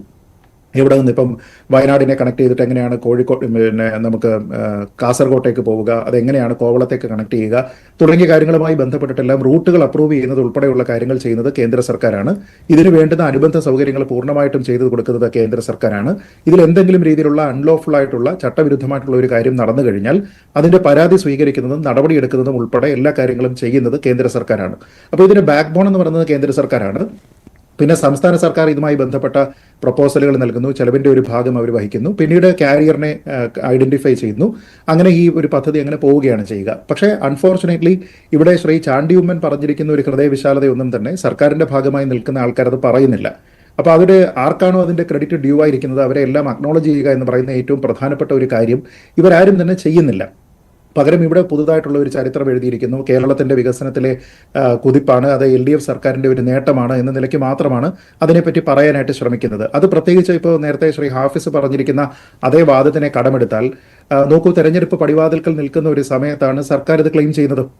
അപ്പോൾ അങ്ങനെയാണെങ്കിൽ സർക്കാർ ഇത് പൂർണ്ണമായിട്ടും ഞങ്ങളുടെ പദ്ധതിയാണ് എന്ന രീതിയിലത്തേക്ക് ഇതിനെ അവതരിപ്പിക്കുകയും അതിൽ ഇൻവോൾവ് ചെയ്തിരിക്കുന്ന മറ്റു പാർട്ടികളെ പറ്റി ഒന്നും പറയാതിരിക്കുകയും ചെയ്യുന്നത് നമ്മളിവിടെ കാണുന്നുണ്ട്. അപ്പോൾ അങ്ങനെയാണെങ്കിൽ ഇത് ഈ ആരോപണം കോൺഗ്രസിനെതിരെ ഉന്നയിക്കുമ്പോൾ ഇതിന്റെ പരോക്ഷമായിട്ടുള്ള ഒരു ബെനിഫിഷ്യറി ആയിട്ട് സർക്കാർ തന്നെ ഇവിടെ നിൽക്കുന്നുണ്ട്. അവരുടെ പ്രസ്താവനകളെല്ലാം അതിനെ സാധൂകരിക്കത്തക്ക രീതിയിലാണ് എന്നുള്ള ഒരു വസ്തുതയും അവിടെ നിലനിൽക്കുന്നുണ്ട് എന്നുള്ളത് മറക്കാൻ പറ്റില്ല. ഇനി രണ്ടാമതൊരു പ്രധാനപ്പെട്ട കാര്യം, താങ്കളിവിടെ ശ്രീ മഞ്ജുഷ് പറഞ്ഞു, ശ്രീ MV ഗോവിന്ദന്റെ പ്രസ്താവന അല്ലെങ്കിൽ ശ്രീ മുഹമ്മദ് റിയാസിന്റെ പ്രസ്താവന, അവരിങ്ങനെ പണ്ടുണ്ടായിരുന്ന അവർ എതിർത്തിരുന്ന പല പദ്ധതികളെയും അത് പിന്നീട് ആ നടപ്പാക്കാനായിട്ടുള്ള സർക്കാരുകളുടെ കഴിവുകേടുകളായിട്ട് ചിത്രീകരിച്ചിട്ടുണ്ട്. ആ പദ്ധതി ഒന്ന് ടേക്ക് ഓഫ് ചെയ്യാൻ പോലും പറ്റാത്ത രീതിയിലത്തേക്കുള്ള അതിശക്തമായിട്ടുള്ള പ്രതിഷേധം നടത്തുക. ഏതൊരു വാട്ടർ സർക്യൂട്ടിലാണോ ഇവർ ഇതിനെ ലാൻഡ് ചെയ്യിപ്പിക്കാനൊക്കെ വേണ്ടിയിട്ട് ശ്രമിക്കുന്നത് അവിടെയെല്ലാം തന്നെ ഇങ്ങനെ വള്ളങ്ങൾ കൊടികളുമായിട്ട് ഇറക്കുക തുടങ്ങിയ പരിപാടികളെല്ലാം ചെയ്തുകൊണ്ട് ചർച്ചകൾക്ക് പോലും മുഖം തിരിച്ചു നിന്നിരുന്നതിന് ശേഷം ഈ പദ്ധതിയെ പൂർണ്ണമായും സമരം ചെയ്ത് പരാജയപ്പെടുത്തിയതിനു ശേഷം ഇന്ന് അതിൽ യാതൊരു വിധത്തിലുള്ള മാറ്റവും ഇല്ലാതെ നടത്തുമ്പോൾ അതിനെ പറയുന്നത് ജനാധിപത്യ സീപ്ലെയിൻ എന്നാണ്. അപ്പോൾ എന്ന് വെച്ച് കഴിഞ്ഞാൽ ജനാധിപത്യ വിരുദ്ധ സീപ്ലെയിനാണ് ശ്രീ ഉമ്മൻചാണ്ടി കൊണ്ടുവന്നത് എന്നാണല്ലോ അതിൻ്റെ അർത്ഥം. അങ്ങനെയാണെങ്കിൽ ഈ രണ്ട് പദ്ധതികൾ തമ്മിൽ നമ്മളൊന്ന് കമ്പയർ ചെയ്ത് നോക്കിയിട്ട് അതിലെന്താണ് വ്യത്യാസം ഉണ്ടായിരിക്കുന്നതെന്ന് നോക്കൂ. ഇപ്പോൾ നേരത്തെ ശ്രീ ഹാഫിസ് തന്നെ പറയുന്നത് പോലെ 6 സീറ്റുകൾ ഉണ്ടായിരുന്നു അല്ലെങ്കിൽ 9 സീറ്റുകൾ ഉണ്ടായിരുന്നതിനെ 17 സീറ്റായി മാറുക എന്ന് പറയുമ്പോഴത്തേക്ക് കാലാനുസൃതമായിട്ട് വന്നിരിക്കുന്ന ഒരു ടെക്നോളജി അപ്ഗ്രേഡ് മാത്രമാണ്, ഒരു ഫെസിലിറ്റി അപ്ഗ്രേഡ് മാത്രമാണ്. അത് എല്ലാ കാലവും നടന്നിട്ടുണ്ട്. ഇപ്പോൾ വിമാനങ്ങളൊക്കെ ആദ്യം പറക്കുന്ന സമയത്ത് അതിൽ എത്ര സീറ്റ് ഉണ്ടായിരുന്നു, ഇന്ന് അതാണോ? അത് എല്ലാ സർക്കാരുകളും എല്ലാ രാജ്യങ്ങളും അതിനെ സ്വീകരിച്ചിട്ടില്ലേ? എല്ലാ പ്രൈവറ്റ് എൻറ്റിറ്റീസും അതിനെ സ്വീകരിച്ചിട്ടില്ലേ? അപ്പോൾ കാലോചിതമായിട്ട് കഴിഞ്ഞ ഒരു ദശകത്തിൽ ഉണ്ടായിരിക്കുന്ന മാറ്റങ്ങൾക്കനുസരിച്ച് ഇതുണ്ടായി എന്ന് മാത്രമേ ഉള്ളൂ. ഉമ്മൻചാണ്ടി സർക്കാരിൻ്റെ കാലത്ത് 2013 തന്നെ ഈ പദ്ധതി യാഥാർത്ഥ്യമായിരുന്നുവെങ്കിൽ ഈ 6 സീറ്ററിനെയോ അല്ലെങ്കിൽ 9 സീറ്ററിനെയോ വെച്ചിട്ടായിരിക്കുമോ ഇന്ന് ഈ സർവീസുകൾ നടത്തുക? നിശ്ചയമായിട്ടുമല്ല. അപ്പോൾ അതൊരു നേട്ടമായിട്ട് പറയാൻ പറ്റില്ല. എവിടെയാണ് ഇത് ജനാധിപത്യ സ്വഭാവത്തിലേക്ക് എത്തുന്നത്? ജനാധിപത്യപരമാണെങ്കിൽ അന്ന് എന്തൊക്കെ എതിർപ്പുകളാണോ നിങ്ങൾ ഉന്നയിച്ചിരുന്നത് ആ എതിർപ്പുകളെല്ലാം തന്നെ നിങ്ങൾക്ക് പരിഹരിക്കാനായിട്ട് സാധിച്ചിട്ടുണ്ടോ എന്നുള്ളതാണ്. അപ്പോൾ 2 കാര്യങ്ങളാണുള്ളത്. ഒന്ന് പഠനങ്ങളാണ്. ഈ പഠനങ്ങൾ അന്നും നടന്നു. അന്ന് എന്തൊക്കെ പഠനങ്ങളാണ് നടത്തിയിരിക്കുന്നത്, അത് ആരുടെ നേതൃത്വത്തിലാണ് നടത്തിയിരിക്കുന്നത്, ആ പഠനങ്ങളുടെ റിസൾട്ട് എന്താണ് എന്ന് കോൺഗ്രസ് ഭരിക്കുന്ന കാലത്ത് 2015 നിയമസഭയെ അറിയിച്ചിരുന്നത് ശ്രീ AP അനിൽകുമാറാണ് എങ്കിൽ അത് കമ്മ്യൂണിസ്റ്റ് പാർട്ടി ഭരിക്കുന്ന സമയത്ത് 1ാം പിണറായി സർക്കാരിന്റെ കാലത്ത് അത് നിയമസഭയെ അറിയിച്ചിരിക്കുന്നത് ശ്രീ കടകംപള്ളി സുരേന്ദ്രനാണ്. ഈ 2 റിപ്പോർട്ടുകൾ തമ്മിൽ എന്തെങ്കിലും കാര്യമായിട്ടുള്ള വ്യത്യാസമുണ്ടോ? ഒന്നുമില്ല. ഇവർ ഈ പറയുന്നത് സീറോ വേസ്റ്റ് പ്രോജക്റ്റ് ആണ്, ഇതുമായി ബന്ധപ്പെട്ട എന്തെങ്കിലും എക്കോളജിക്കൽ. ശരിയാണ് നമ്മൾ നേരത്തെ ഈ ചർച്ചയിൽ പരാമർശം വന്നതുകൊണ്ടാണ് അന്നത്തെ കമ്പനി, ആ കമ്പനിയുടെ പേര് സീബേഡ് എന്നായിരുന്നു, ആ കമ്പനിയാണ് ഇവിടെ ജലവിമാനം സീപ്ലെയിൻ കൊണ്ടുവന്നത്. അവർ പിന്നെ വലിയ നഷ്ടത്തിലാവുകയും ചെയ്തു. ഈ പദ്ധതി തന്നെ ഉപേക്ഷിച്ച് പോകേണ്ടി വരികയും ചെയ്തു. ഇനി ഈ രംഗത്തേക്കില്ല എന്നാണ് സീബേഡിന്റെ CEO ആയ സൂരജ് ജോസ് പ്രതികരിച്ചത്. അദ്ദേഹത്തിന്റെ പ്രതികരണം കൂടി കേട്ട ശേഷം ചർച്ചയിലേക്ക് മടങ്ങിയെത്താം. സൂരജ് ജോസിന്റെ പ്രതികരണം. കൂടുതലും ബ്യൂറോക്രസിന്റെ പ്രോബ്ലം ഉണ്ടായിട്ടുള്ളൂ. പൊളിറ്റീഷ്യൻസ് അങ്ങനെ ശല്യപ്പെടുത്തിയിട്ടില്ല. പൊളിറ്റീഷ്യൻസ് ജനറലി ഒരു കോപ്പറേറ്റീവ് എന്ന് പറഞ്ഞാൽ they not been obstructive as such. Bureaucrats specially ഡൽഹിയിൽ വിത്ത് ദ DGC വിവരമില്ല, ഇതിനെപ്പറ്റി അറിയില്ല. ആൻഡ് അവർക്ക് നമ്മളൊക്കെ ചെറിയ കമ്പനീസ് അല്ലേ, അവർക്ക് they prefer dealing with bigger companies. അവർക്ക് ആ എയർലൈൻ ഓപ്പറേറ്റ് ചെയ്യണ പോലെ തന്നെ ഇതും ഓപ്പറേറ്റ് ചെയ്യണമെന്ന് പറഞ്ഞാൽ ലോകത്തെവിടെ നടക്കണമില്ല ഇവർക്ക്. അങ്ങനത്തെ ഒരു അപ്പോൾ അവർക്ക് ഞങ്ങളത് ജോക്കായിട്ട് പറയും, ഇവരുടെ റൂൾ എന്ന് പറഞ്ഞാൽ എയർക്രാഫ്റ്റ് ഇവരുടെ എയർ സേഫ്റ്റി, ഫ്ലൈറ്റ് സേഫ്റ്റിക്കുള്ള ബെസ്റ്റ് അവർ ചെയ്യണമെന്ന് വെച്ചാൽ എയർക്രാഫ്റ്റിനെ നിലത്ത് വെക്കുക. അപ്പോൾ എയർ സേഫ്റ്റി ആയല്ലോ, ഒരിക്കലും ക്രാഷ് ചെയ്യില്ല. അപ്പോൾ ഇവർ പറപ്പിക്കാതിരിക്കാൻ മാക്സിമം ട്രൈ ചെയ്യുന്നെന്നും പറഞ്ഞ് അങ്ങോട്ടും ഇങ്ങോട്ടും ഞങ്ങൾ ഇന്റേണലി ജോക്കായിട്ട് പറയുന്നതാണ്. സൂരജ് ജോസിന്റെ പ്രതികരണമാണ് കേട്ടത്. ശ്രീ ചാണ്ടി ഉമ്മൻ, ഈ രംഗത്ത് നിന്ന് തന്നെ മാറേണ്ടി വന്നു ഇവർക്ക്. അന്ന് മത്സ്യത്തൊഴിലാളികൾ സമരം ചെയ്ത തെറ്റിദ്ധാരണ കൊണ്ടാണെന്നാണ് സൂരജ് ജോസിന്റെ മുഴുവൻ ബൈറ്റിലും അതുണ്ടായിരുന്നു. തെറ്റിദ്ധാരണ കൊണ്ട് ഇങ്ങനെ ഒരു സമരം ചെയ്തു എന്നാണ്. പക്ഷെ ആ തെറ്റിദ്ധാരണ ഉണ്ടായതല്ലല്ലോ, അതുണ്ടാക്കിയെടുത്തതല്ലേ അന്ന്?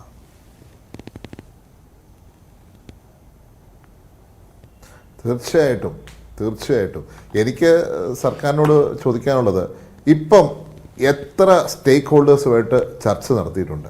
ഈ മത്സ്യത്തൊഴിലാളികളെ മൊത്തം വിളിച്ച് ചർച്ച നടത്തിയിട്ടാണോ ഇത് നടപ്പാക്കിയിട്ടുള്ളത്? എന്നായിരുന്നു ആ ചർച്ച നടന്നത്? ഇപ്പം അന്ന് തെറ്റിദ്ധരിപ്പിച്ച് ആൾക്കാരെ മൊത്തം പ്രൊവോക്ക് ചെയ്ത് ആൾക്കാരുടെ ജീവിത അവസ്ഥ മൊത്തം നശിപ്പിക്കും എന്ന് തെറ്റിദ്ധാരണ പരത്തി രാഷ്ട്രീയ മുതലെടുപ്പിന് വേണ്ടി ചെയ്തൊരു കാര്യം നാടിന് നഷ്ടമായി തീർന്നിരിക്കുകയാണ് എന്ന് മാത്രമേ പറയാനുള്ളൂ. അതുകൊണ്ടാണ് ഇതിനകത്ത് എന്തു വന്നാലും ശരി ഈ ഒരു ഗവൺമെൻറ് അറ്റംപ്റ്റ് തടസ്സപ്പെടാൻ പാടില്ല. നമുക്ക് ആർക്കെങ്കിലും എതിർപ്പുണ്ടെങ്കിൽ അവരുമായിട്ട് ചർച്ച ചെയ്യണം.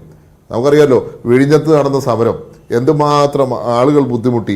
അന്ന് ചർച്ച ചെയ്യാൻ ശ്രമിക്കാത്ത സർക്കാർ ഇവിടെ ചർച്ച ചെയ്തെന്ന് പറഞ്ഞാൽ എനിക്ക് ഇച്ചിരി വിശ്വസിക്കാൻ ബുദ്ധിമുട്ടുണ്ട്. പക്ഷെ എങ്കിലും ചർച്ച ചെയ്തിട്ടുണ്ടെങ്കിൽ നല്ല കാര്യം. പക്ഷെ ഇന്നലെ വരെ ഒരു എതിർപ്പും കേട്ടിരുന്നില്ല, ആരും തെറ്റിദ്ധരിപ്പിക്കാനും പോയില്ല. ഇപ്പൊ പ്രതിപക്ഷം അവിടെ തെറ്റിദ്ധരിപ്പിക്കാൻ ശ്രമിച്ചിരുന്നെങ്കിൽ ഇന്നലെ ഞങ്ങളും വോട്ടുമായിട്ട് അവിടെ എത്തിയേനെ. പക്ഷെ അങ്ങനൊരു ശ്രമം ഉണ്ടായിട്ടില്ല എന്ന് മാത്രമല്ല സർക്കാരിനെ പിന്തുണയ്ക്കുകയാണ് ചെയ്തിരിക്കുന്നത്. പക്ഷേ അതേസമയം പരിഹാസ്യമായ ചില നിലപാടുകൾ ഞങ്ങളാണ് ആദ്യമായിട്ട് ഇവിടെ കൊണ്ടുവന്നിരിക്കുന്നത്, ഇവിടെ ഞങ്ങളില്ലായിരുന്നെങ്കിൽ ഇത് നടക്കുന്നില്ല എന്നുള്ള രീതിയിൽ, അതായത് പഴയതെല്ലാം ഒരു ശ്രമം ഉണ്ടായിട്ടില്ല എന്ന് പറഞ്ഞ രീതിയിൽ ഞങ്ങളാണ് ചരിത്രം രചിക്കുന്നതെന്ന് പറഞ്ഞ പറഞ്ഞ് കൊണ്ടുവരുന്നതിനെ അംഗീകരിക്കാൻ അല്പം ബുദ്ധിമുട്ടുണ്ട്.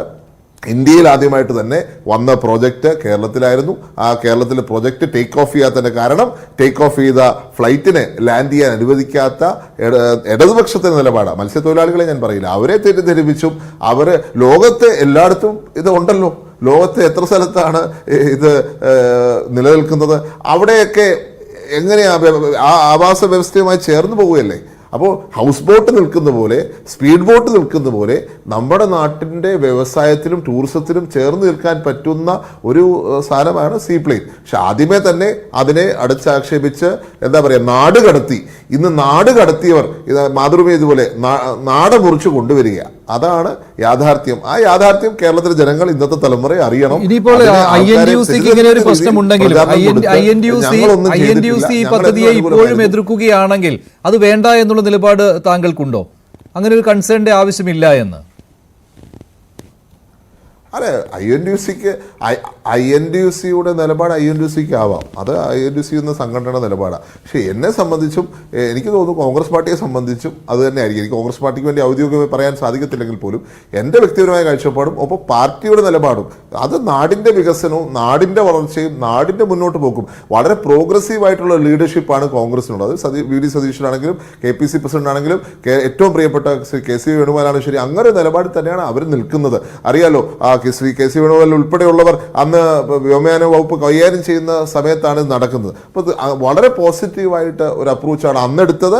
ഇന്നും അത് മറ്റൊരു കാര്യം കൂടി പറയുന്നുണ്ട്. മുഹമ്മദ് റിയാസ് ഇന്ന് പറഞ്ഞപ്പോൾ, ടൂറിസം മന്ത്രി ഇന്ന് പറഞ്ഞപ്പോൾ അന്ന് കേന്ദ്രത്തിന്റെ നയത്തിൽ ചില പ്രശ്നങ്ങൾ ഉണ്ടായിരുന്നു എന്നാണ്. പക്ഷെ അന്ന് UPAയുടെ ഭരണകാലമാണ്. താങ്കൾ പറഞ്ഞ പോലെ KC വേണുഗോപാൽ എന്ന വ്യോമയാന മന്ത്രാലയത്തിൽ ഉള്ള സമയമാണ്. അന്ന് കുറച്ചുകൂടി എളുപ്പമല്ലായിരുന്നോ കേന്ദ്ര സർക്കാരുമായുള്ള ഇടപെടൽ കേരളത്തിന്? പക്ഷെ അതല്ല അവിടെ പ്രശ്നമുണ്ടായത്. ഞാൻ വിശ്വസിക്കുന്ന ഈ സമരത്തിൻ്റെ കാരണം കൊണ്ടാണ് പിന്നെ സർക്കാരിനും ഒന്നും ചെയ്യാൻ പറ്റാത്തൊരു സാഹചര്യം ഉണ്ടായി. സർക്കാർ ഇടപെട്ട് ഇതിനകത്ത് സജീവമായി ഇടപെട്ട് നമ്മൾ കൊണ്ടുവരുമ്പോൾ ഇവിടെ അത് അനുവദിക്കാത്ത സാഹചര്യമാണെങ്കിൽ പിന്നെ എങ്ങനെ മുന്നോട്ട് പോകാൻ സാധിക്കും? ആ മുന്നോട്ട് പോക്ക് പോലും പോകാൻ പറ്റാത്ത വിധം ആക്കിയെടുത്തത് ഈ സമരവും. എന്ത് പറഞ്ഞാലും ഇവിടെ സമരമല്ലേ. എക്സ്പ്രസ് ഹൈവേയുടെ കാര്യം മാത്രം എടുത്താൽ മതിയല്ലോ. ഇപ്പുറത്ത് കെട്ടിയിരിക്കുന്ന പശുവിനെ അപ്പുറത്ത് കെട്ടുന്നത് എങ്ങനെ ചോദിച്ച ആൾക്കാരാണ് ഇന്നിപ്പം ഞങ്ങളാണ് NH ഡെവലപ്പ് ചെയ്ത് കൊണ്ടുവന്ന് പറഞ്ഞത്. എക്സ്പ്രസ് ഹൈവേ ഹഫീസി അങ്ങ് തെറ്റിപ്പോയി. Express highway Shri AK Antony കൊണ്ടുവന്ന പ്രോജക്റ്റാണ്, MK മുനൂർ പ്രപ്പോസ് ചെയ്ത പ്രോജക്റ്റാണ്. ആ പ്രോജക്റ്റിനെ ആക്കിയതിലൂടെ നമുക്ക് വലിയ നഷ്ടമാണ് ഉണ്ടായിരിക്കുന്നത്. ഇന്ന് നിങ്ങൾ 20 വർഷത്തിന് ശേഷം ക്ലെയിം ചെയ്യുകയാണ് ഞങ്ങളിത് കൊണ്ടുവന്നു. പക്ഷേ എത്ര വർഷം നഷ്ടപ്പെട്ടു? എത്ര ചെറുപ്പക്കാരാണ് നമ്മുടെ രാജ്യം വിട്ടു പോയിക്കൊണ്ടിരിക്കുന്നത്, നമ്മുടെ സംസ്ഥാനം വിട്ടു പോയിക്കൊണ്ടിരിക്കുന്നത്? ഇവിടെ വ്യവസായങ്ങളില്ല, മുന്നോട്ട് പോകാൻ സാഹചര്യമില്ല എന്ന് എല്ലാവരും പറയും. നമുക്ക് ഇനിയെങ്കിലും ആ കൾച്ചർ ഒന്ന് മാറ്റിയെടുക്കണം വ്യവസായത്തിന് അനുകൂലമായി. അതുപോലെ തന്നെ ആ ഒരു പോസിറ്റീവ് അപ്രോച്ച് നമുക്ക് കേരളത്തിൽ ഉണ്ടാക്കിയെടുത്തേ മതിയാകത്തുള്ളൂ. എൻ്റെ വിനീതമായ അഭ്യർത്ഥനയാണ്, നമ്മുടെ ചെറുപ്പക്കാരെ നമ്മൾ ഇനിയും ഉപേക്ഷിക്കുന്ന തരത്തിലേക്ക് മുന്നോട്ട് പോരുത്. ഏത് ഇൻഡസ്ട്രി കിട്ടിയാലും അതിനെ പ്രൊമോട്ട് ചെയ്യുന്ന കഴിഞ്ഞ ഇപ്പോൾ 2016 മുതൽ കുഴപ്പമില്ലായിരുന്നു. കാരണം LDF സർക്കാർ അധികാരത്തിലിരുന്നതുകൊണ്ട്. അതിൽ തമാശയ്ക്കാണെങ്കിലും ഒരു പരിഹാസ രൂപേണയാണെങ്കിലും ചാണ്ടിയുമ്മൻ പറഞ്ഞ കാര്യമുണ്ട്, 2026 ഇറങ്ങിപ്പോകുന്ന സമയമാകുമ്പോഴേക്കും ഉള്ള പദ്ധതികൾ നിങ്ങൾ നടപ്പിലാക്കിയേക്കണം, അതല്ലെങ്കിൽ പിന്നെയും പിന്നോട്ടാകും ഒരു 5 വർഷം കൂടി. അതെങ്ങനെ പിന്നോട്ടാകുന്നത്? പിന്നെ ഇടതുപക്ഷം മുന്നണിയല്ലേ അധികാരത്തിൽ? ചാണ്ടിയുമ്മൻ്റെയൊക്കെ സ്വപ്നങ്ങളാണ്, നല്ലതാണ്, സ്വപ്നങ്ങൾ നല്ലതാണ്. ഇപ്പം ചാണ്ടി ഉമ്മൻ ഒരു സംശയം പ്രകടിപ്പിച്ചത് തെരഞ്ഞെടുപ്പിൻ്റെ ഒരു ഘട്ടത്തിൽ ഇത്തരൊരു പദ്ധതി നടപ്പിലാക്കാൻ പറ്റുമോ എന്നുള്ളതാണ്. ഇതൊരു പദ്ധതി നടപ്പിലാക്കലല്ല, ഇതൊരു പരീക്ഷണ പരിപാടിയായിരുന്നു എന്ന് വ്യക്തമായിട്ടുണ്ട്. ഇത് കേന്ദ്ര വ്യോമയാന വകുപ്പും കേന്ദ്ര ടൂറിസം വകുപ്പും ചേർന്ന് സിവിൽ ഏവിയേഷൻ വകുപ്പിൻ്റെ സഹകരണത്തോടുകൂടി റീജിയണൽ കണക്ടിവിറ്റി സ്കീമായ ഉഡാൻ എന്ന പദ്ധതിയുടെ ഭാഗമായി രാജ്യവ്യാപകമായി നടത്തിക്കൊണ്ടിരുന്ന പദ്ധതിയുടെ ഭാഗമായി തന്നെയാണ്. സംസ്ഥാന സർക്കാരിൻ്റെ മാത്രം പദ്ധതി എന്ന് പറയുന്നില്ല. അത് അവകാശപ്പെടാൻ മടിയുണ്ട് ആർക്ക്? കേരള ഗവൺമെൻറ്റിന്. ഇതാണ് കുഴപ്പം. ഇപ്പം തന്നെ ഇത് നിങ്ങൾ 3 ഇടത് വിരുദ്ധരോടാണ് അല്ലെങ്കിൽ 3 സർക്കാർ വിരുദ്ധരോടാണ് ഞാൻ ഒറ്റയ്ക്ക് ഈ പരിമിതമായ സമയത്ത്. ആ പരിമിതമായ സമയത്ത് മാക്സിമം മഞ്ജിത്ത് ഇടപെട്ട് എങ്ങനെ അലങ്കോലപ്പെടുത്താമെന്ന് ശ്രമിക്കുന്നതാണ് മിടുക്കൻ. ഇപ്പം തന്നെ ചാണ്ടി ഉമ്മൻ പറഞ്ഞു, AK ആന്റണി ഗവൺമെൻറ് കാലത്ത് Shri MK Muneer PWD minister ആയിരുന്ന സമയത്തുണ്ടായിരുന്ന എക്സ്പ്രസ് ഹൈവേ, അതേ എക്സ്പ്രസ് ഹൈവേ എങ്ങനെ 30 മീറ്ററായി ചുരുക്കാം എന്ന് ചർച്ച ചെയ്ത ആളാണ് കേരളത്തിൻ്റെ മുൻ മുഖ്യമന്ത്രി ബഹുമാന്യ ഉമ്മൻചാണ്ടി. അതിതാ 45 മീറ്ററായി വികസിപ്പിച്ച ആളുടെ പേരാണ് സഖാവ് പിണറായി വിജയൻ. ആ ആർജവത്തിൻ്റെ പേരാണ്. അതാണ് വ്യത്യാസം. എക്സ്പ്രസ് ഹൈവേ അല്ല അത്. അല്ല, ഇപ്പൊ ഇടപെടരുത്, എക്സ്പ്രസ് ഹൈവേ അല്ല. ഇടപെടരുത്. ഞാനൊരു വാക്ക് പറഞ്ഞപ്പോൾ അങ്ങ് പറഞ്ഞപ്പോൾ ഞാൻ നിശബ്ദനായിട്ടിരുന്നതാണ്. അങ്ങേക്ക് ഇനി 8 മിനിറ്റ് കൂടെ ഉണ്ട്, അങ്ങേക്ക് സമയമുണ്ട്. അങ്ങേക്ക് ആദ്യത്തെ സമയം തരികയും ഇവിടെ അങ്ങ് അക്കാര്യത്തിൽ ഭയപ്പെടണ്ട. പിണറായി വിജയൻ വികസന വിരുദ്ധനാണെന്ന് പറയുന്നില്ല. അദ്ദേഹം അധികാരത്തിലിരിക്കുമ്പോൾ അദ്ദേഹം വികസനത്തിന് അനുകൂലമാണ്, പ്രതിപക്ഷത്തിലിരിക്കുമ്പോഴാണ് മറിച്ച് സംഭവിച്ചത്. ഈ പറഞ്ഞ ചാണ്ടി ഉമ്മൻ പറഞ്ഞു, ഞാനത് എൻ്റെ അദ്ദേഹത്തിൻ്റെ പിതാവിനോടൊപ്പം കാറിൻ്റെ അദ്ദേഹത്തിൻ്റെ വലതുവശത്ത് വരുന്ന വഴിക്കാണ് വിഴിഞ്ഞത്ത് കനികുടി കാണിച്ചത്. 2010 ആഗസ്റ്റ് മാസം 10-ാം തീയതി കേരളത്തിൻ്റെ അന്നത്തെ മുഖ്യമന്ത്രിയായിരുന്ന സഖാവ് VS അച്യുതാനന്ദൻ തുടക്കം കുറിച്ചതാണ് വിഴിഞ്ഞം പദ്ധതിക്ക് വേണ്ടിയുള്ള പ്രാരംഭ പ്രവർത്തനങ്ങൾ. അതിൻ്റെ പടിയായി അവിടുത്തെ പ്രാരംഭ പ്രവർത്തനമായി വിഴിഞ്ഞം മുതൽ കാരോട് വരെയുള്ള 25 കിലോമീറ്റർ പാത, 30 കിലോമീറ്റർ പാത, ഒരു കിലോമീറ്ററിന് 1 കോടി രൂപ നിരക്കിൽ ഇന്നത് വലിയൊരു തുകയല്ല. അന്ന് 2014 വർഷങ്ങൾക്ക് മുമ്പ് 2010 ആഗസ്റ്റിൽ 1 കിലോമീറ്ററിന് 1 കോടി രൂപ എന്ന് പറയുന്നത് വലിയൊരു തുകയായിരുന്നു. അനുവദിച്ചുകൊണ്ട് 30 കോടി രൂപയ്ക്ക് 30 കിലോമീറ്റർ റോഡ് വിഴിഞ്ഞം പദ്ധതിക്ക് വേണ്ടി തുടങ്ങി. അതിനുശേഷമാണ് രണ്ടാം ഉമ്മൻചാണ്ടി ഗവൺമെൻറ് അധികാരത്തിൽ വന്നത്. ആ കാര്യങ്ങൾ അങ്ങ് മറന്നു പോകരുത്. ഈ ഇടതുപക്ഷ ജനാധിപത്യ മുന്നണി ഗവൺമെൻറ് ഇതാ കപ്പൽ തീരത്തോടടുപ്പിച്ചു. ഏതെല്ലാം രീതിയിൽ എതിർപ്പുകൾ കൊണ്ടുവന്നു. അവിടുത്തെ MLA-യുടെ നേതൃത്വത്തിൽ ഒരു സഭയെ തന്നെ ഇറക്കി വിട്ടില്ലേ? എന്നിട്ട് അതിനെ അതിജീവിച്ചില്ലേ? ഇവിടെ ഈ രാജ്യത്ത് സിൽവർ ലൈൻ നടപ്പിലാക്കാൻ നോക്കി. ആ സിൽവർ ലൈൻ നടപ്പിലാക്കാൻ നോക്കിയപ്പോൾ ആവേശത്തോടുകൂടി നിങ്ങൾ പറയുന്ന പോലെ പ്രൊവോക്ക് ചെയ്ത് ജനങ്ങളെ ഇറക്കി വിട്ടത് ഇവിടുത്തെ UDF-ഉം സർക്കാർ വിരുദ്ധരുമാണ്. ആ ചരിത്രം നിങ്ങൾ മറന്നിട്ട് ഞങ്ങൾ ജനങ്ങളെ അന്ന് ഏഷ്യാനെറ്റ് ന്യൂസിലെ കണ്ണാടി എന്ന് പറഞ്ഞ പ്രോഗ്രാമിനകത്ത് TN ഗോപകുമാർ നടത്തിയ അവിടുത്തെ തൊഴിലാളികളെ നേരിട്ട് കണ്ട് ഇതുമായിട്ട് നടത്തിയൊരു സംഭാഷണമുണ്ട്. അന്ന് തൊഴിലാളികൾ പറഞ്ഞതാ, ഞങ്ങൾ സീപ്ലെയിനെതിരല്ല, ഞങ്ങളുടെ ആശങ്കകൾ പരിഹരിച്ചിട്ട് ഇത് നടപ്പിലാക്കാൻ പറ്റൂ എന്ന് പറഞ്ഞപ്പോൾ ഒരു വിമാന കമ്പനി തന്നെ പൂട്ടിക്കുന്ന രീതിയിൽ വിമാനത്തെ കൊണ്ട് നെടുമ്പാശ്ശേരി വിമാനത്താവളത്തിൽ പൂട്ടിയിട്ട് തുരുമ്പിച്ച് അത് CBIDകാർക്ക് നഷ്ടം വരുത്തിയതിൻ്റെ ഉത്തരവാദിത്തം അത് ഇടതുപക്ഷവും പിണറായി വിജയനും ഏറ്റെടുക്കണമെന്ന് പറയുന്നതിനെയാണ് നമ്മൾ പറയുന്നത്. നിങ്ങളുടെ പരാജയങ്ങളാണ്, നിങ്ങൾക്ക് നടപ്പിലാക്കാൻ കഴിയുന്നില്ല, ഒരു പദ്ധതിയും നിങ്ങൾക്ക് നടപ്പിലാക്കാൻ കഴിയുന്നില്ല. അങ്ങ് പറഞ്ഞില്ലേ പ്രിയപ്പെട്ട ചാണ്ടി ഉമ്മ, കണ്ണൂർ വിമാനത്താവളത്തിൽ കൊണ്ട് വിമാനം ഇറക്കിയ കാര്യം? ഏത് വിമാനം ഇറക്കുന്നത്? തുരിശടിക്കാൻ, എൻ്റെയും നിങ്ങളുടെയൊക്കെ നാട്ടിൽ റബ്ബറിന് തുരിശടിക്കാൻ ഏത് പാറപ്പുറത്തും കൊണ്ടുവന്ന് ഇറക്കാവുന്ന ഹെലികോപ്റ്ററിന് സമാനമായ ഒരു വിമാനം കൊണ്ടുവന്ന് ഇറക്കി. അതിനുശേഷം വർഷങ്ങൾ കഴിഞ്ഞു. തെരഞ്ഞെടുപ്പിന് തൊട്ടുമുമ്പ് ജനങ്ങളെ പറ്റിക്കാൻ അന്നത്തെ ഗവൺമെൻറ് കാണിച്ച ഒരു പ്രഹസനമാണ്, ഒരു ഡ്രാമയായിരുന്നു അത്. ജനങ്ങളെ തിരിച്ചറിഞ്ഞുകൊണ്ടാണ് അവിടെ പിന്നീട് നടന്ന തെരഞ്ഞെടുപ്പിൽ ഇടതുപക്ഷ ജനാധിപത്യ മുന്നണി 2ാം തവണയും അധികാരത്തിലെത്തിച്ചത്. ഇത്തരം കാര്യങ്ങളൊക്കെ നമ്മൾ ചെയ്യുമ്പോൾ നമ്മൾ മാത്രമാണ് മിടുക്കന്മാർ, ഇത് കണ്ടുകൊണ്ട് നിൽക്കുന്നവരെല്ലാം മണ്ടന്മാരാണെന്നുള്ള തെറ്റിദ്ധാരണ UDF-ന് ഉണ്ടായതാണ് ഏറ്റവും വലിയ പരാജയം. ഒരു സംശയവും വേണ്ട. ഈ പറഞ്ഞ ഞാൻ കൃത്യമായി പറയുന്നത് അവസാനിപ്പിക്കണം. ഒറ്റ ചോദ്യം, 2013 സീപ്ലെയിനും 2024 സീപ്ലെയിനും തമ്മിലുള്ള വ്യത്യാസം നേരത്തെ ശ്രീജിത്ത് പണിക്കർ പറഞ്ഞ പോലെ ഒരു സീറ്റിന്റെ കാര്യം അല്ല പറഞ്ഞത്. ശ്രീജിത്ത് പണിക്കർ പറഞ്ഞ പോലെ ഒരു ദശകത്തിൽ ഉണ്ടായിരിക്കുന്ന ടെക്നോളജിയുടെ ഡെവലപ്മെന്റ് അല്ല ഞാൻ പറയുന്നത്. അല്ല, ആ ഡെവലപ്മെന്റിന് അപ്പുറം ഈ നാട്ടിലെ ഇതിന്റെ ഉപഭോക്താക്കളായ ജനങ്ങളുടെ ആശങ്കകൾ പരിഹരിക്കാൻ അത് ഇറങ്ങുന്ന പദ്ധതി പ്രദേശത്ത് UDF ഇവിടെ തുനിഞ്ഞിറങ്ങിയാൽ ഈ ആശങ്ക തനിയെ ഉണ്ടായിക്കൊണ്ട് വരാം. 45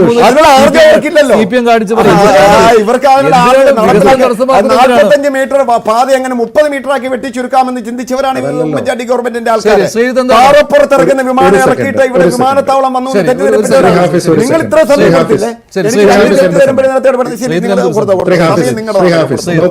ഹാഫിസ്, ഇത് ജനാധിപത്യ സീപ്ലെയിൻ ആണ് എന്ന് പറയുമ്പോൾ ജനാധിപത്യത്തിൽ ഏറ്റവും പ്രധാനമായിട്ട് ഇതിനെ ഒരിക്കൽ എതിർത്തിരുന്ന കക്ഷി ചെയ്യേണ്ടത് എന്താണ്? അന്ന് ഏതൊരു വിഭാഗം തൊഴിലാളികൾക്ക് വേണ്ടിയിട്ടായിരുന്നു ഈ പദ്ധതിയെ എതിർത്തിരുന്നത്? അവരുമായി ചർച്ച നടത്തി അവരുടെ ആശങ്കകൾ ദൂരീകരിക്കണമായിരുന്നു. ഞാൻ പൂർത്തിയാക്കിയില്ല. അല്ല, ഒരു കാര്യം, കണ്ണാടി ഒന്ന് മുഖത്തൊന്ന് ഒന്ന് നല്ലവണ്ണം തുടച്ചിട്ട് ഒന്ന് വായിച്ചു നോക്ക്. കണ്ണാടി തുടച്ചാലും ഇല്ലെങ്കിൽ കാണാൻ പറ്റും. ചില ആൾക്കാർ പറ്റുന്നില്ല, പറ്റാത്തതിന്റെ കുഴപ്പമാണിത്.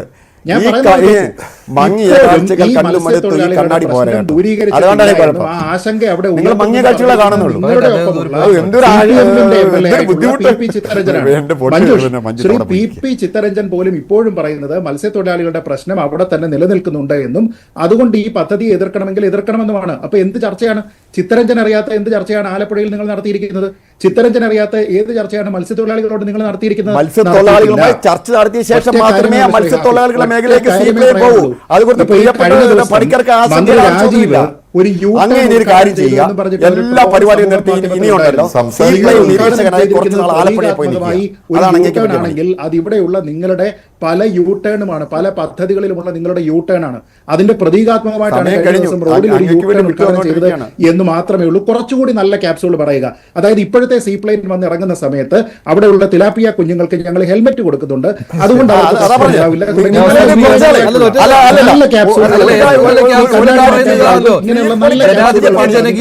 കുറച്ച് ആൾക്കാരൊക്കെ തെറ്റിദ്ധരിപ്പിക്കാനായിട്ട് സാധിക്കും. ഇത് ജനാധിപത്യപരമായിട്ടുള്ള സീ പ്ലെയിൻ ആണെന്ന് പറയുമ്പോൾ ഒരു ചർച്ച പോലും നടത്താതെ കൺസേൺഡ് ആയിട്ടുള്ള ആൾക്കാരുടെ കൺസേൺ നിങ്ങളുടെ ഒപ്പമുള്ള MLA പോലും പറഞ്ഞിരിക്കുന്ന സമയത്ത് താങ്കൾക്ക് എങ്ങനെ കഴിയുന്നു ഇങ്ങനെ? നന്ദി. ചർച്ചയിൽ പങ്കെടുത്ത എല്ലാവർക്കും ഇന്നത്തെ പ്രൈം ഡിബേറ്റിലെ ചോദ്യം ഇതായിരുന്നു: LDF-ന് വൈകി വന്ന വിവേകമോ സീ പ്ലെയിൻ? അതേ എന്ന് 84% പ്രേക്ഷകരും, അല്ല എന്ന് 12% മാത്രം.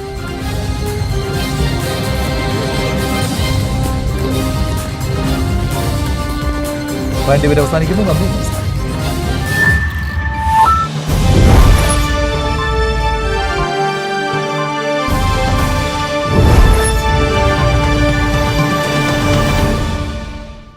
എന്നും പോലീസ് സ്റ്റേഷനിൽ